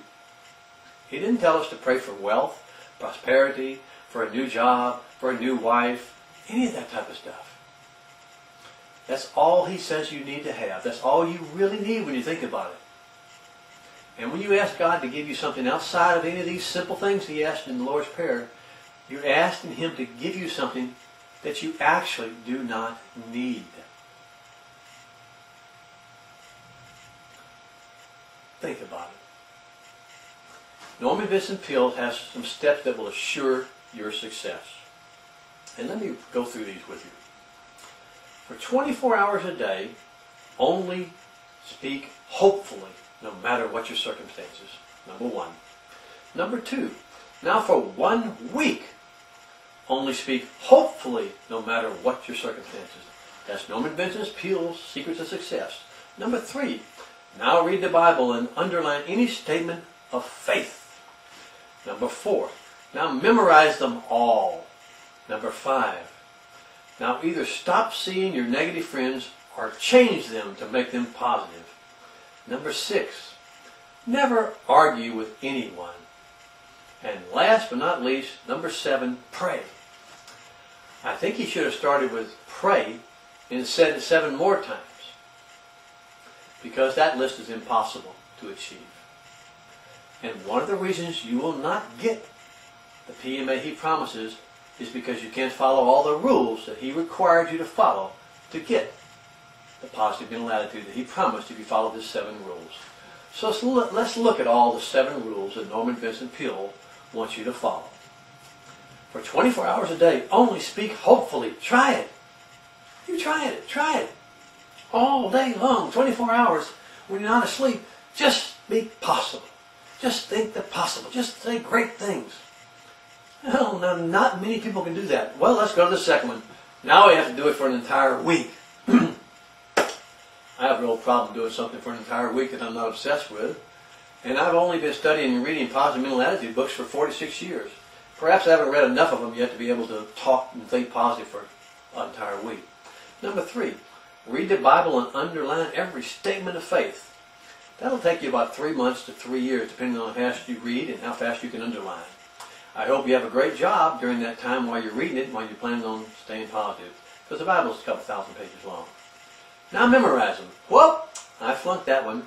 I never was great in memorization, much less permanent memorization of thousands of scriptures. I do know a lot, but I can't memorize every single statement of faith in the Bible. Number 5, don't talk to your negative friends or change them. If you're rich enough, you can move. But that's pretty hard to do if you have a job and a family and you live in the ghetto. So it's pretty hard to change my negative friends, the drug dealers. They tend to want to kick my butt when I tell them they don't stop selling drugs. Never argue. Now how can that possibly be? How can you tell your negative friends with a positive statement that they need to instantly change and you never have to argue with them again? Doesn't seem to work either. And last but not least, it's number 7, pray. Amen. It's the only thing you got right in the 7 steps. The major difference between positive mental attitude and obsessive mental attitude is that positive mental attitude requires that you read, study, practice, recite, dream, pray. And when you stop or blow any of those rules that they give you a way out. That you can't get it done unless you do more and more and more and more. And they keep telling you the reason that you're failing is because of what? Because what? You, not the program. OMA doesn't have that problem. OMA is a vision. It's a purpose. It's an obsession. And when you don't need to read anything to get it, study anything to get it, practice any rules to get it, write down anything to get it, say your mantras and anything to get it. Once you get an obsession, you got it. And once you get an obsession, you'll have all you ever need to succeed in what your obsession is. All you have to do is find your vision. If your vision is to get a great job or to make the sale or to prosper in your life, then just follow that vision with an obsessive mental attitude. And that will give you the purpose and desire and the power that you need to achieve it. Don't try to follow your vision by staying positive all the time, because you can't stay positive and you're going to continue to fail. Remember, your blessings are countless. Eternity is assured. You have no right to be unhappy. Mother Teresa said that. Your blessings are countless. Eternity is assured. You have no right to be unhappy. She said that while living in the gutters in India. She was happy. Keep your details low. Keep your Santa high. That'll make you rich forever and ever. The secret to success is nothing more than making someone else believe in what? Your product, in themselves, in your ability, and making someone else believe in what you want them to believe in that will help them to achieve what they want in life. The function of belief is an emotional experience. Reverend Fulton Sheen, Bishop Fulton Sheen said it best. It is one thing to know your goal. It is quite another thing to work at achieving them. Great statement from the great Bishop Fulton Sheen. It's one thing to know your goals. It's quite another thing to work daily at achieving them. Only a person operating under an obsessive mental attitude will let an obvious negative person into their daily lives. Only a person who's obsessed. You know, what guy would let a woman who tortures him, who destroys his life, stay his wife forever or be his girlfriend forever? And yet they do it because they're obsessed with her. I had a friend that tried to get him to break up for years with a girl who was horrible. Never would. He was obsessed with her. You know, here's another great little statement. People don't want to work. People don't want to work. They want to win the lottery. Amen, right? Here's a fact. What every PMA book lacks is the ability to motivate anyone to take action because they failed to create an obsession. 99 out of 100 people have the abilities necessary to succeed, but they don't have the desire to succeed because they don't have an obsession to succeed. What they lack is having the obsession in them that gives them the vision that they will follow to achieve their success. Happiness is never determined by having or not having problems. Everyone has problems. Not everyone is unhappy. Abraham Lincoln said that. The quality of a person's life is in direct proportion to their commitment to excellence. Tom Landry said that. The quality of a person's life is in direct proportion to their commitment to excellence. The great coach, God bless his soul, Tom Landry said that. Everything passes away except God. Your fate is decided. You have a successful mind, fill it with thoughts of success. You can fill your mind with thoughts of obsessions that will charge it like a battery, that will stay charged and it will never run down. The power of an obsession is like it just recharges like sunlight. It just fills your mind and power with it fills you with power every day. Anyway, let me get back to one more thing I want to really emphasize to you, because some of y'all are getting a little off track here. You can have an obsession to be the best employee at your company, and nothing can stop you from being the best employee at your company. You can have an obsession as a boss to only hire people who are obsessed with working for your company. You know, it's a seller's market out there.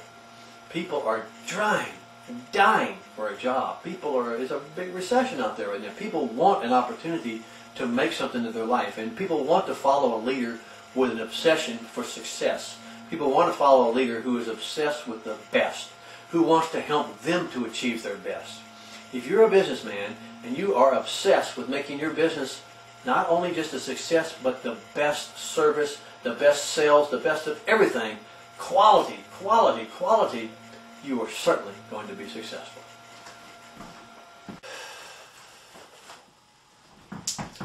The only thing you can fill your mind with and not have it run down is an obsession. For the obsession will dominate your mind completely. Your mind is like a computer. It is filled with positive and negative charges. But your command comm, your operating system, is obsessive. It is above either positive or negative charge. It operates your subconscious.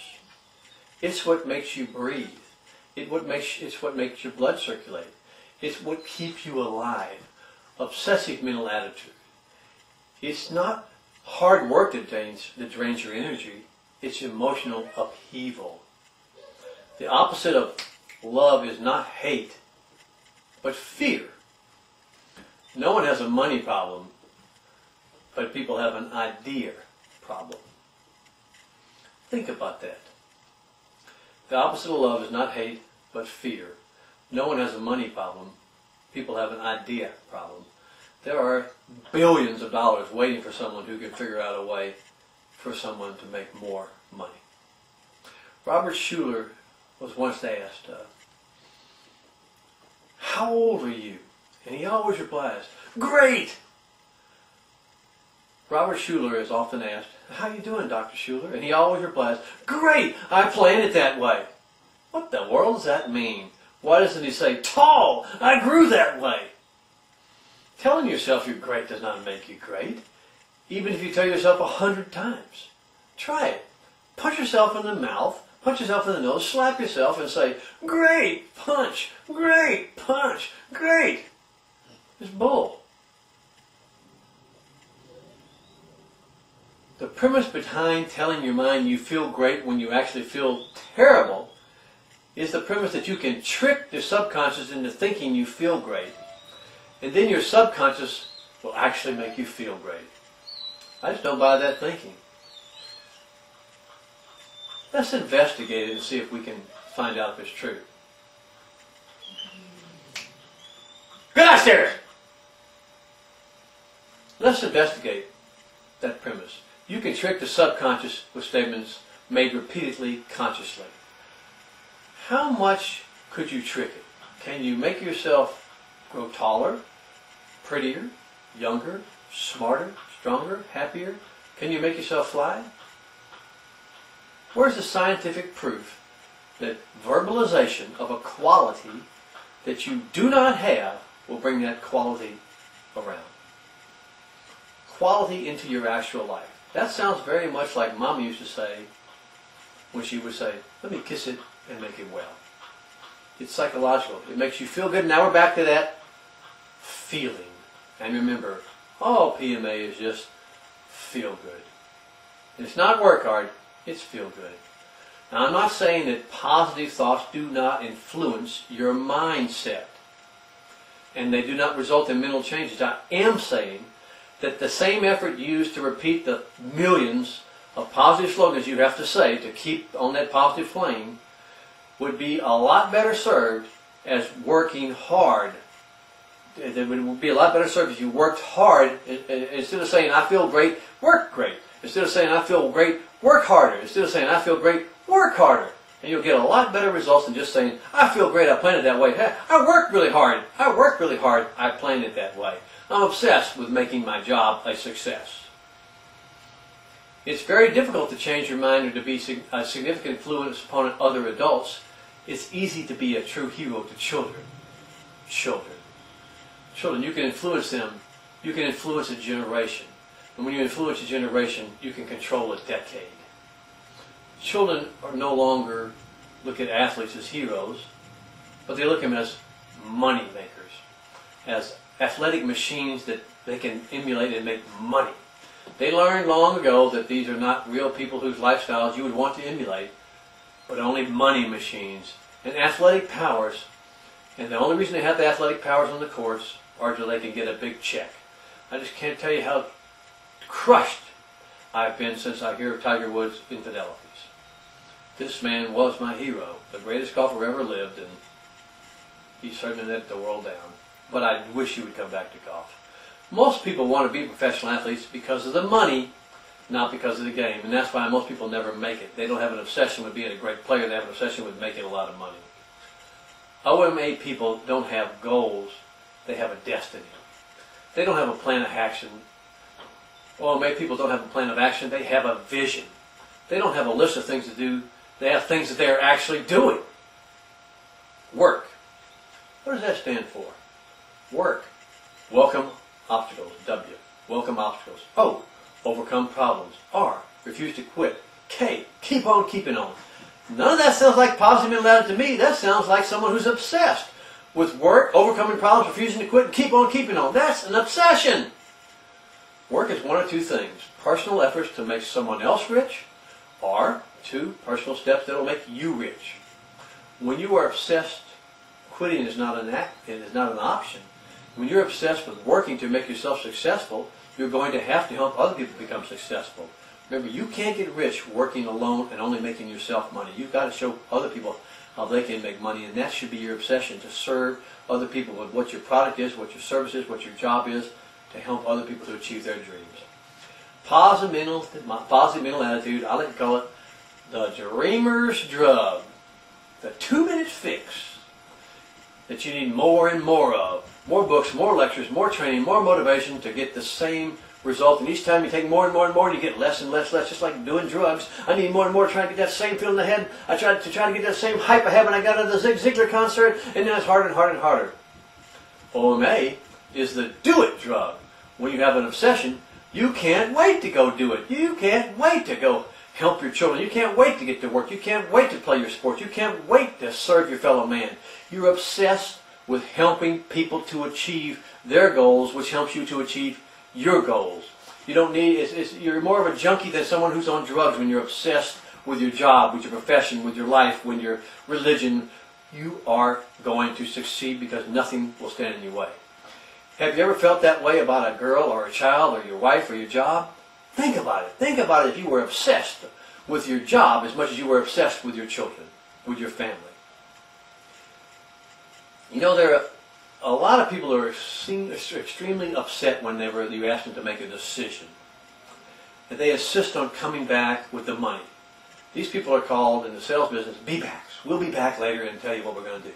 And what they're actually afraid of is not making the decision, but making the wrong decision.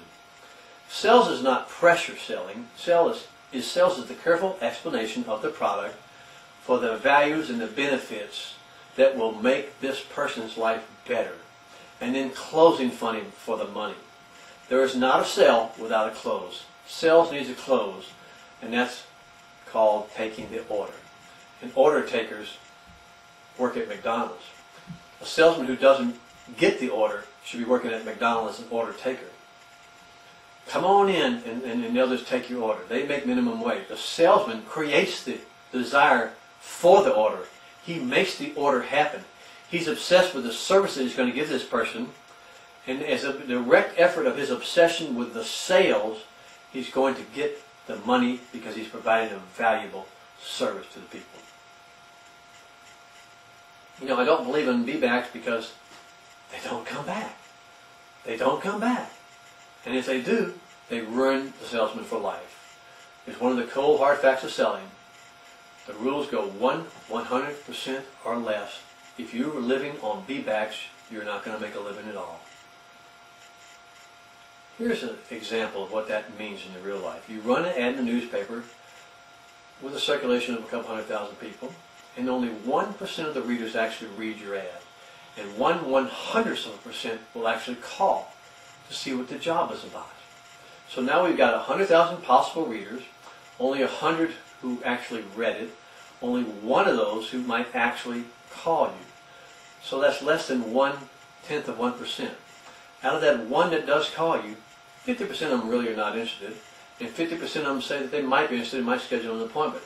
Of those 50 appointments, only half of them will show up. And of that half to show up, only 5 to 10% are interested in actually buying the product. So you're down to 2 to 5% of the people, of 1/10 of 1%. So your numbers keep getting smaller and smaller and smaller, and when you're relying upon that 1/10 of 1% of 1% of 1% to come back, it's just not going to happen. People are afraid to buy if they think they might make the wrong decision, and they will never make that decision without all the facts. You can give them all the facts, but only when you're with them. And the facts are not what actually closes the sale, it's the attitude and the personality of the salesman. If they have to believe that you actually care about them and you actually care that they're going to get the benefits of your product. If you truly believe in your product, if you are obsessed with your product, then your guest is going to know that. He's going to understand that. He's going to believe your passion. He's going to see your obsession. He's going to see your passion, and he's going to know that your goal in life is not to get his money, but to get his respect, to get the opportunity to serve him. And you're going to close them because they have seen your obsession to service, your obsession to being a great person to deal with, not a money-hungry, greedy, lying salesman. OMA is not subject to reason, it's subject to action. Keep your mind on the things you want and off the things you don't. That's not possible with positive mental attitude, only with obsessive mental attitude. Only with an obsession will you keep your mind singularly focused on that which you want. Never fire, inspire. Ideas are a dime a dozen, but those who implement them are 1 in a million. You know who said that? Mary Kay. People will support that which they help create. If you have a bad week, you need a sales meeting. If you have a good one, the meeting needs you. Mary Kay again. Singing creates enthusiasm. Music creates moods. Talent will never overcome lack of enthusiasm. Those who are not closing anything complain the most. Obsession is the total commitment of your mind, your body, and your spirit in pursuit of your vision. It is the refusal to accept any outside, inside, mental, physical, or emotional condition that would change, alter, or modify your purpose in life. It is the complete willingness to give your life, your fortune, your future in pursuit of your vision. That's powerful. That's what an obsession is. It is the complete willingness to give your life, your fortune, your future in pursuit of your vision. When you keep a definite purpose in mind long enough, it becomes an obsession. Positive mental attitude seldom leads to physical work, but only mental gymnastics. Obsess to progress.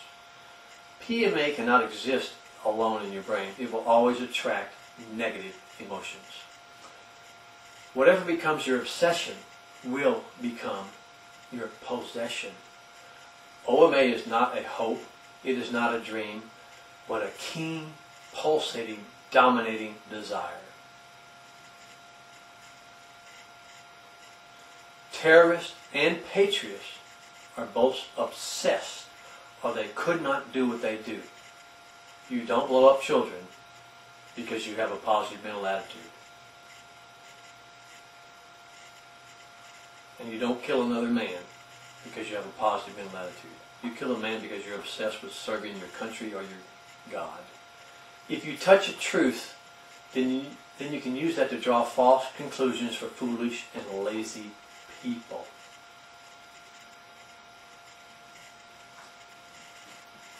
Napoleon Hill came close to saying it right one time in his book.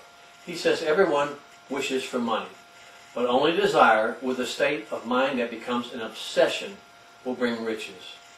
How can he say that and then teach positive mental attitude? Napoleon Hill said, "You'll never have money unless you work yourself into a white-hot heat of desire." A white-hot heat of desire. That doesn't sound like a positive mental attitude to me. That sounds like working under an obsession.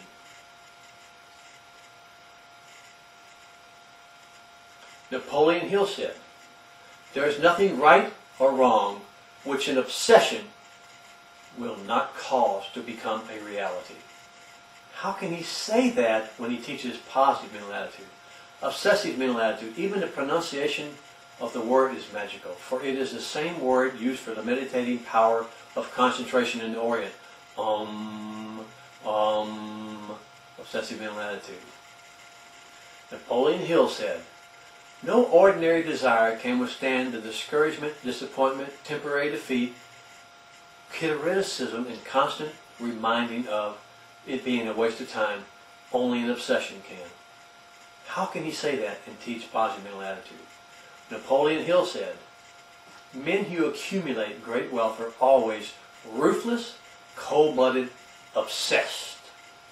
The only people who can take defeat as an encouragement to further effort is the person who is obsessed." How can he say that and write a book on Think and Grow Rich? You can't think and grow rich anymore. You can think and grow tomatoes. When you keep a definite purpose in mind long enough, it becomes an obsession. Positive mental attitude seldom leads to physical work, but only mental gymnastics. Obsess to progress. PMA cannot exist alone in your brain. It will always attract negative emotions. Whatever becomes your obsession will become your possession. OMA is not a hope, it is not a dream, but a keen, pulsating, dominating desire. Terrorists and patriots are both obsessed, or they could not do what they do. You don't blow up children because you have a positive mental attitude. And you don't kill another man because you have a positive mental attitude. You kill a man because you're obsessed with serving your country or your God. If you touch a truth, then you can use that to draw false conclusions for foolish and lazy people.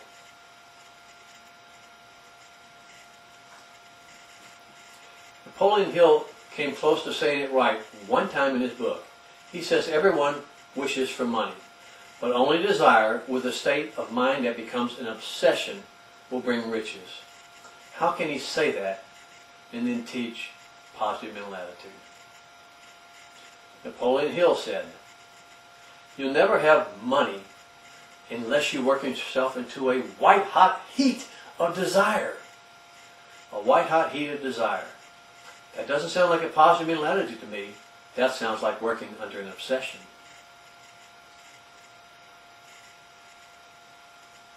Napoleon Hill said, "There is nothing right or wrong which an obsession will not cause to become a reality."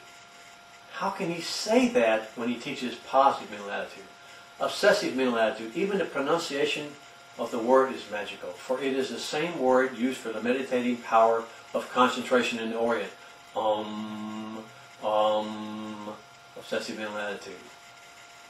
Napoleon Hill said, "No ordinary desire can withstand the discouragement, disappointment, temporary defeat, criticism, and constant reminding of it being a waste of time. Only an obsession can." How can he say that and teach positive mental attitude? Napoleon Hill said, "Men who accumulate great wealth are always ruthless, cold-blooded, obsessed. The only people who can take defeat as an encouragement to further effort is the person who is obsessed." How can he say that and write a book on Think and Grow Rich? You can't think and grow rich anymore. You can think and grow tomatoes. Obsessions and goal setting. Obsessions give you a definite, major life goal. Napoleon Hill, "After 20 years, I have found no quality in Edison or Henry Ford, but persistence that made them successful." Friends, persistence for 20 years is an obsession. Something you do for 20 years is not PMA. It's an obsession. Napoleon Hill said, "You can learn to use PMA in your life by following his 13 steps of Think and Grow Rich." And this is important to remember that a few of these 13 steps are, and this is really important, I want you to get this. Number one, you have to talk to people in your dreams, dead people, who will magically lead you to success with your business through legal and moral and positive mental advice. Talk to dead people. Number two, develop the power of extrasensory perception. Read the thoughts of others and send messages through the air. That's one of the tenets of Think and Grow Rich.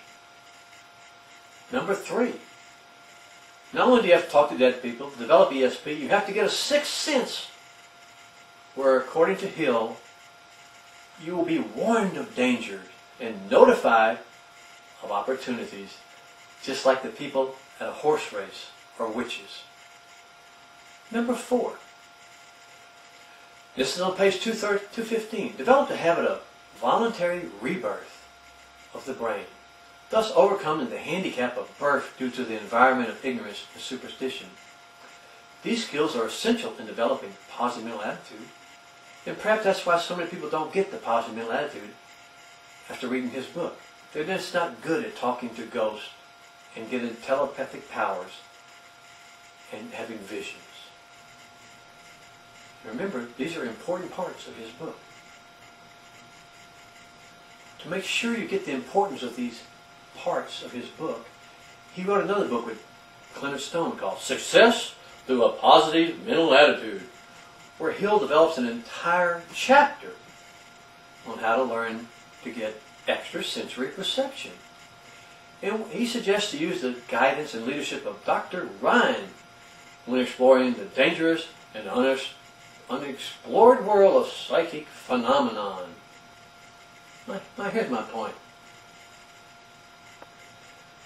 Hill, Stone, Schuller, Peel, and all the others seem to have a secret for developing positive mental attitude that requires a metaphysical experience or an extraordinary leap of faith. The Christian writers believe it's the absolute faith in God and that God wants you to be successful. And that's the precursor that will help you develop a positive mental attitude. The others say it's metaphysics, and you have to have some strange belief or requirement of some outside power, like the Force in Star Trek or Star Wars, is guiding you. You know, since most people are not good at ESP, and since most people are not great Christians, I guess they fail to get the great benefits of the Christianity like J.D. Jakes teaches. He's the one driving the Rolls Royce and his people are walking to the church. I believe these great men are right, though. But there's a strange power with PMA. It's the power to attract negative. And they're also right that these great men and women have never used PMA to succeed. But they're wrong when they forget to mention all great men and women have obsessions. That's what causes them to be successful.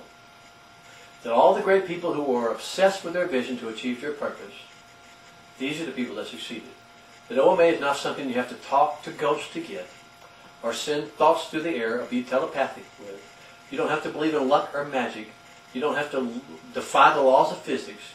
You already have all the OMA inside your brain you will ever need to be successful. Isn't that a wonderful thing?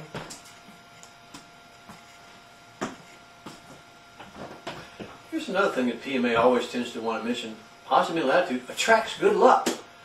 Well, tell that to the gamblers who are constantly using PMA. Every time they sit down, boy, they think they're going to win. Oh, they're going to win the lottery this time. They're going to get the right hand this time. They're going to win. They're going to win. They're going to win.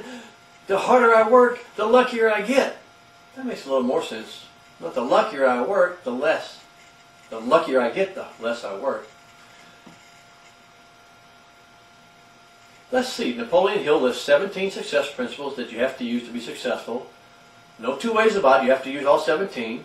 And if you're not successful because you're not following the 17 principles in the right combination. So let's use this principle according to the laws of mathematics. 17 times 17 times 17 times 17. Those are the possible combinations of following 17 principles in the right order, which comes to a number of approximately 17 times 17 billion. Pretty hard to follow that. Hill thinks that the problems of the world bow before you if you use positive mental attitude. How true, how true. All the crime, disease, and hunger are now gone because I just said, every day in every way, I'm getting better and better.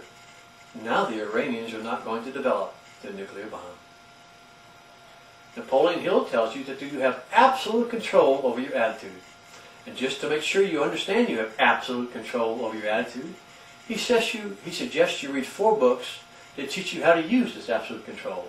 I did read all 4, and yet I only had temporary control over my attitude. And only for a few minutes. I guess I need to read another 40 or 50 books. Napoleon Hill and Clement Stone say, the problem with accurate thinking is that when you see all-embracing words like all, always, and never, you create a false premise and clutter the mind with incorrect thoughts. But just 30 pages before, he says, the only known method of producing success is positive mental attitude. They contradict themselves continually. Remember, I told you that before when I talked about C.S. Lewis saying, don't argue with them. They're going to contradict themselves every time they get a chance. They're never going to listen to logic. They're never going to understand why they keep making the same mistakes over and over and over.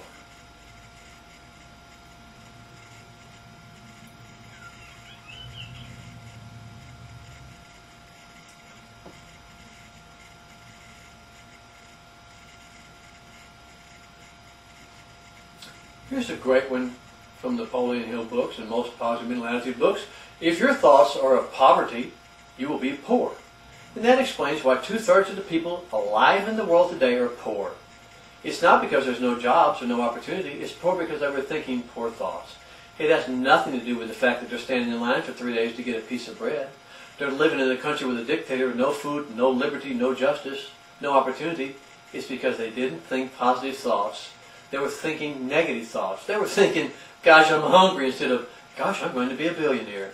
These poor people, if they only knew, if they had a positive mental attitude, the dictator wouldn't kill innocent people. Napoleon Hill says, the problem with accurate thinking is that when you are... So think about that. What you're telling people is that if you're poor, it's because you're not thinking positive thoughts. It's not because you live in Africa where there's not a job or anything around for thousands of miles. It's because you didn't think positive thoughts. That's insane. And yet that's their tenet. You know, I think you really need to understand that these people are just trying to use feel-good thoughts and feel-good philosophy instead of telling these people the reason that you're poor is that you live in a country that there's no opportunity to be rich in because you're run by dictators who kill people and there's no business opportunity. If you were to practice capitalism instead of communism, or if you happen to be born in the right country, and then you had an obsession to do something about it, then something would positive happen. Don't tell people that they're poor in Africa because they're not thinking positive. They're poor because they live in Africa. If they lived in America, they wouldn't even have to work. They could get free house, free health care, free schooling, free everything. This is a great country. You should be proud to live here. There are 17 success principles listed by Napoleon Hill and W. Clement Stone, and they are: 1. Positive mental attitude. 2. Definiteness of purpose. 3. Going the extra mile. 4. Accurate thinking. 5. Self-discipline. 6. The mastermind. 7. Applied faith. 8. A pleasing personality. 9. Personal initiative. 10. Enthusiasm. 11. Controlled attention. 12. Teamwork. 13. Learning from defeat. 14. Creative vision. 15. Budgeting time and money. 16. Sound physical and mental health. And 17. Using cosmic habit force, the universal law. They say all these things can be proved or achieved by positive mental attitude if you learn to act. If you want to be enthusiastic, act enthusiastic. I buy that. If you want to have creative vision, act creative vision. If you want to budget your time and money, act like you're budgeting your time and money. You see what's happening here? They keep telling you things that are just feel-good stuff that make you feel good but don't make you do anything. If you want to go the extra mile, act like you're going the extra mile. Pretty soon we're going to win an Academy Award for acting, ain't we?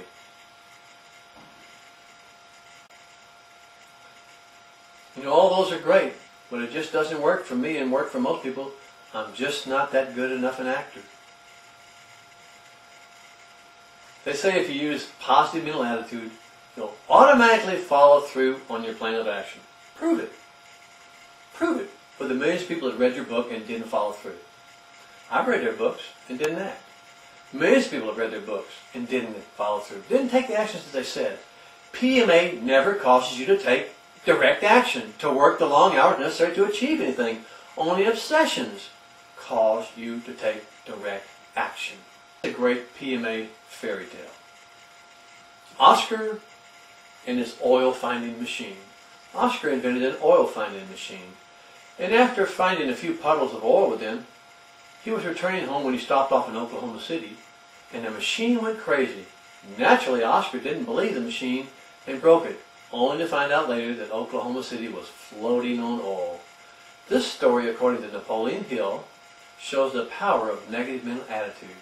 What it really shows is really is a fairy tale. For if there was a true Oscar, he would be a billionaire, regardless of whether or not he found oil in Oklahoma City or not. Because there are billions of more gallons of oil waiting to be found by a machine that he can invent, that he can use and invent again. If he invented the first machine, he could certainly do it again and find more oil all over the world. And that's the true point of the story. It's not that Oscar was negative and did not believe the machine, but Napoleon Hill are crazy and do believe that Oscar invented the machine that smelled oil, and after he missed it in Oklahoma City, Oscar never used the machine again. He did not say, man, that machine really works, but rather he said, hey, if all that oil will never be found in the world again, I'm going to throw this machine away. Oscar is living proof that positive attracts wealth and negative repels it. Oscar invented a machine that found oil, and all they say at the start of the fairy tale is that he found a lot of oil, but his company went bankrupt. So Oscar became negative. Now let's look at that. If you could find oil, guaranteed like poor old Oscar, how could your company go bankrupt? I'd place a few calls to Shell and Mobil and Exxon, and they'd probably get me a job finding oil. Makes sense, doesn't it? Napoleon Hill said to prove that positive mental attitude works, read a book, The Richest Man in Babylon. It gives you the real secret of positive mental attitude. And what's that secret? The magic, true secret of staying positive and acquiring great riches? Is it one of the 17 principles? No. It is in your daily chanting? No. Is it your ability to write great goals? No. Is it your acting ability? No. What is it? It's saving and investing 10% of your money. The richest man in Babylon. Remember all the stuff they told you? Throw that out. If you can't seem to do that, if you can't seem to get another job or to save 10% of your money, then it's definite proof that you didn't follow the positive mental attitude. Because if you would have, you'd be the richest man in Babylon. So let me make sure I understand.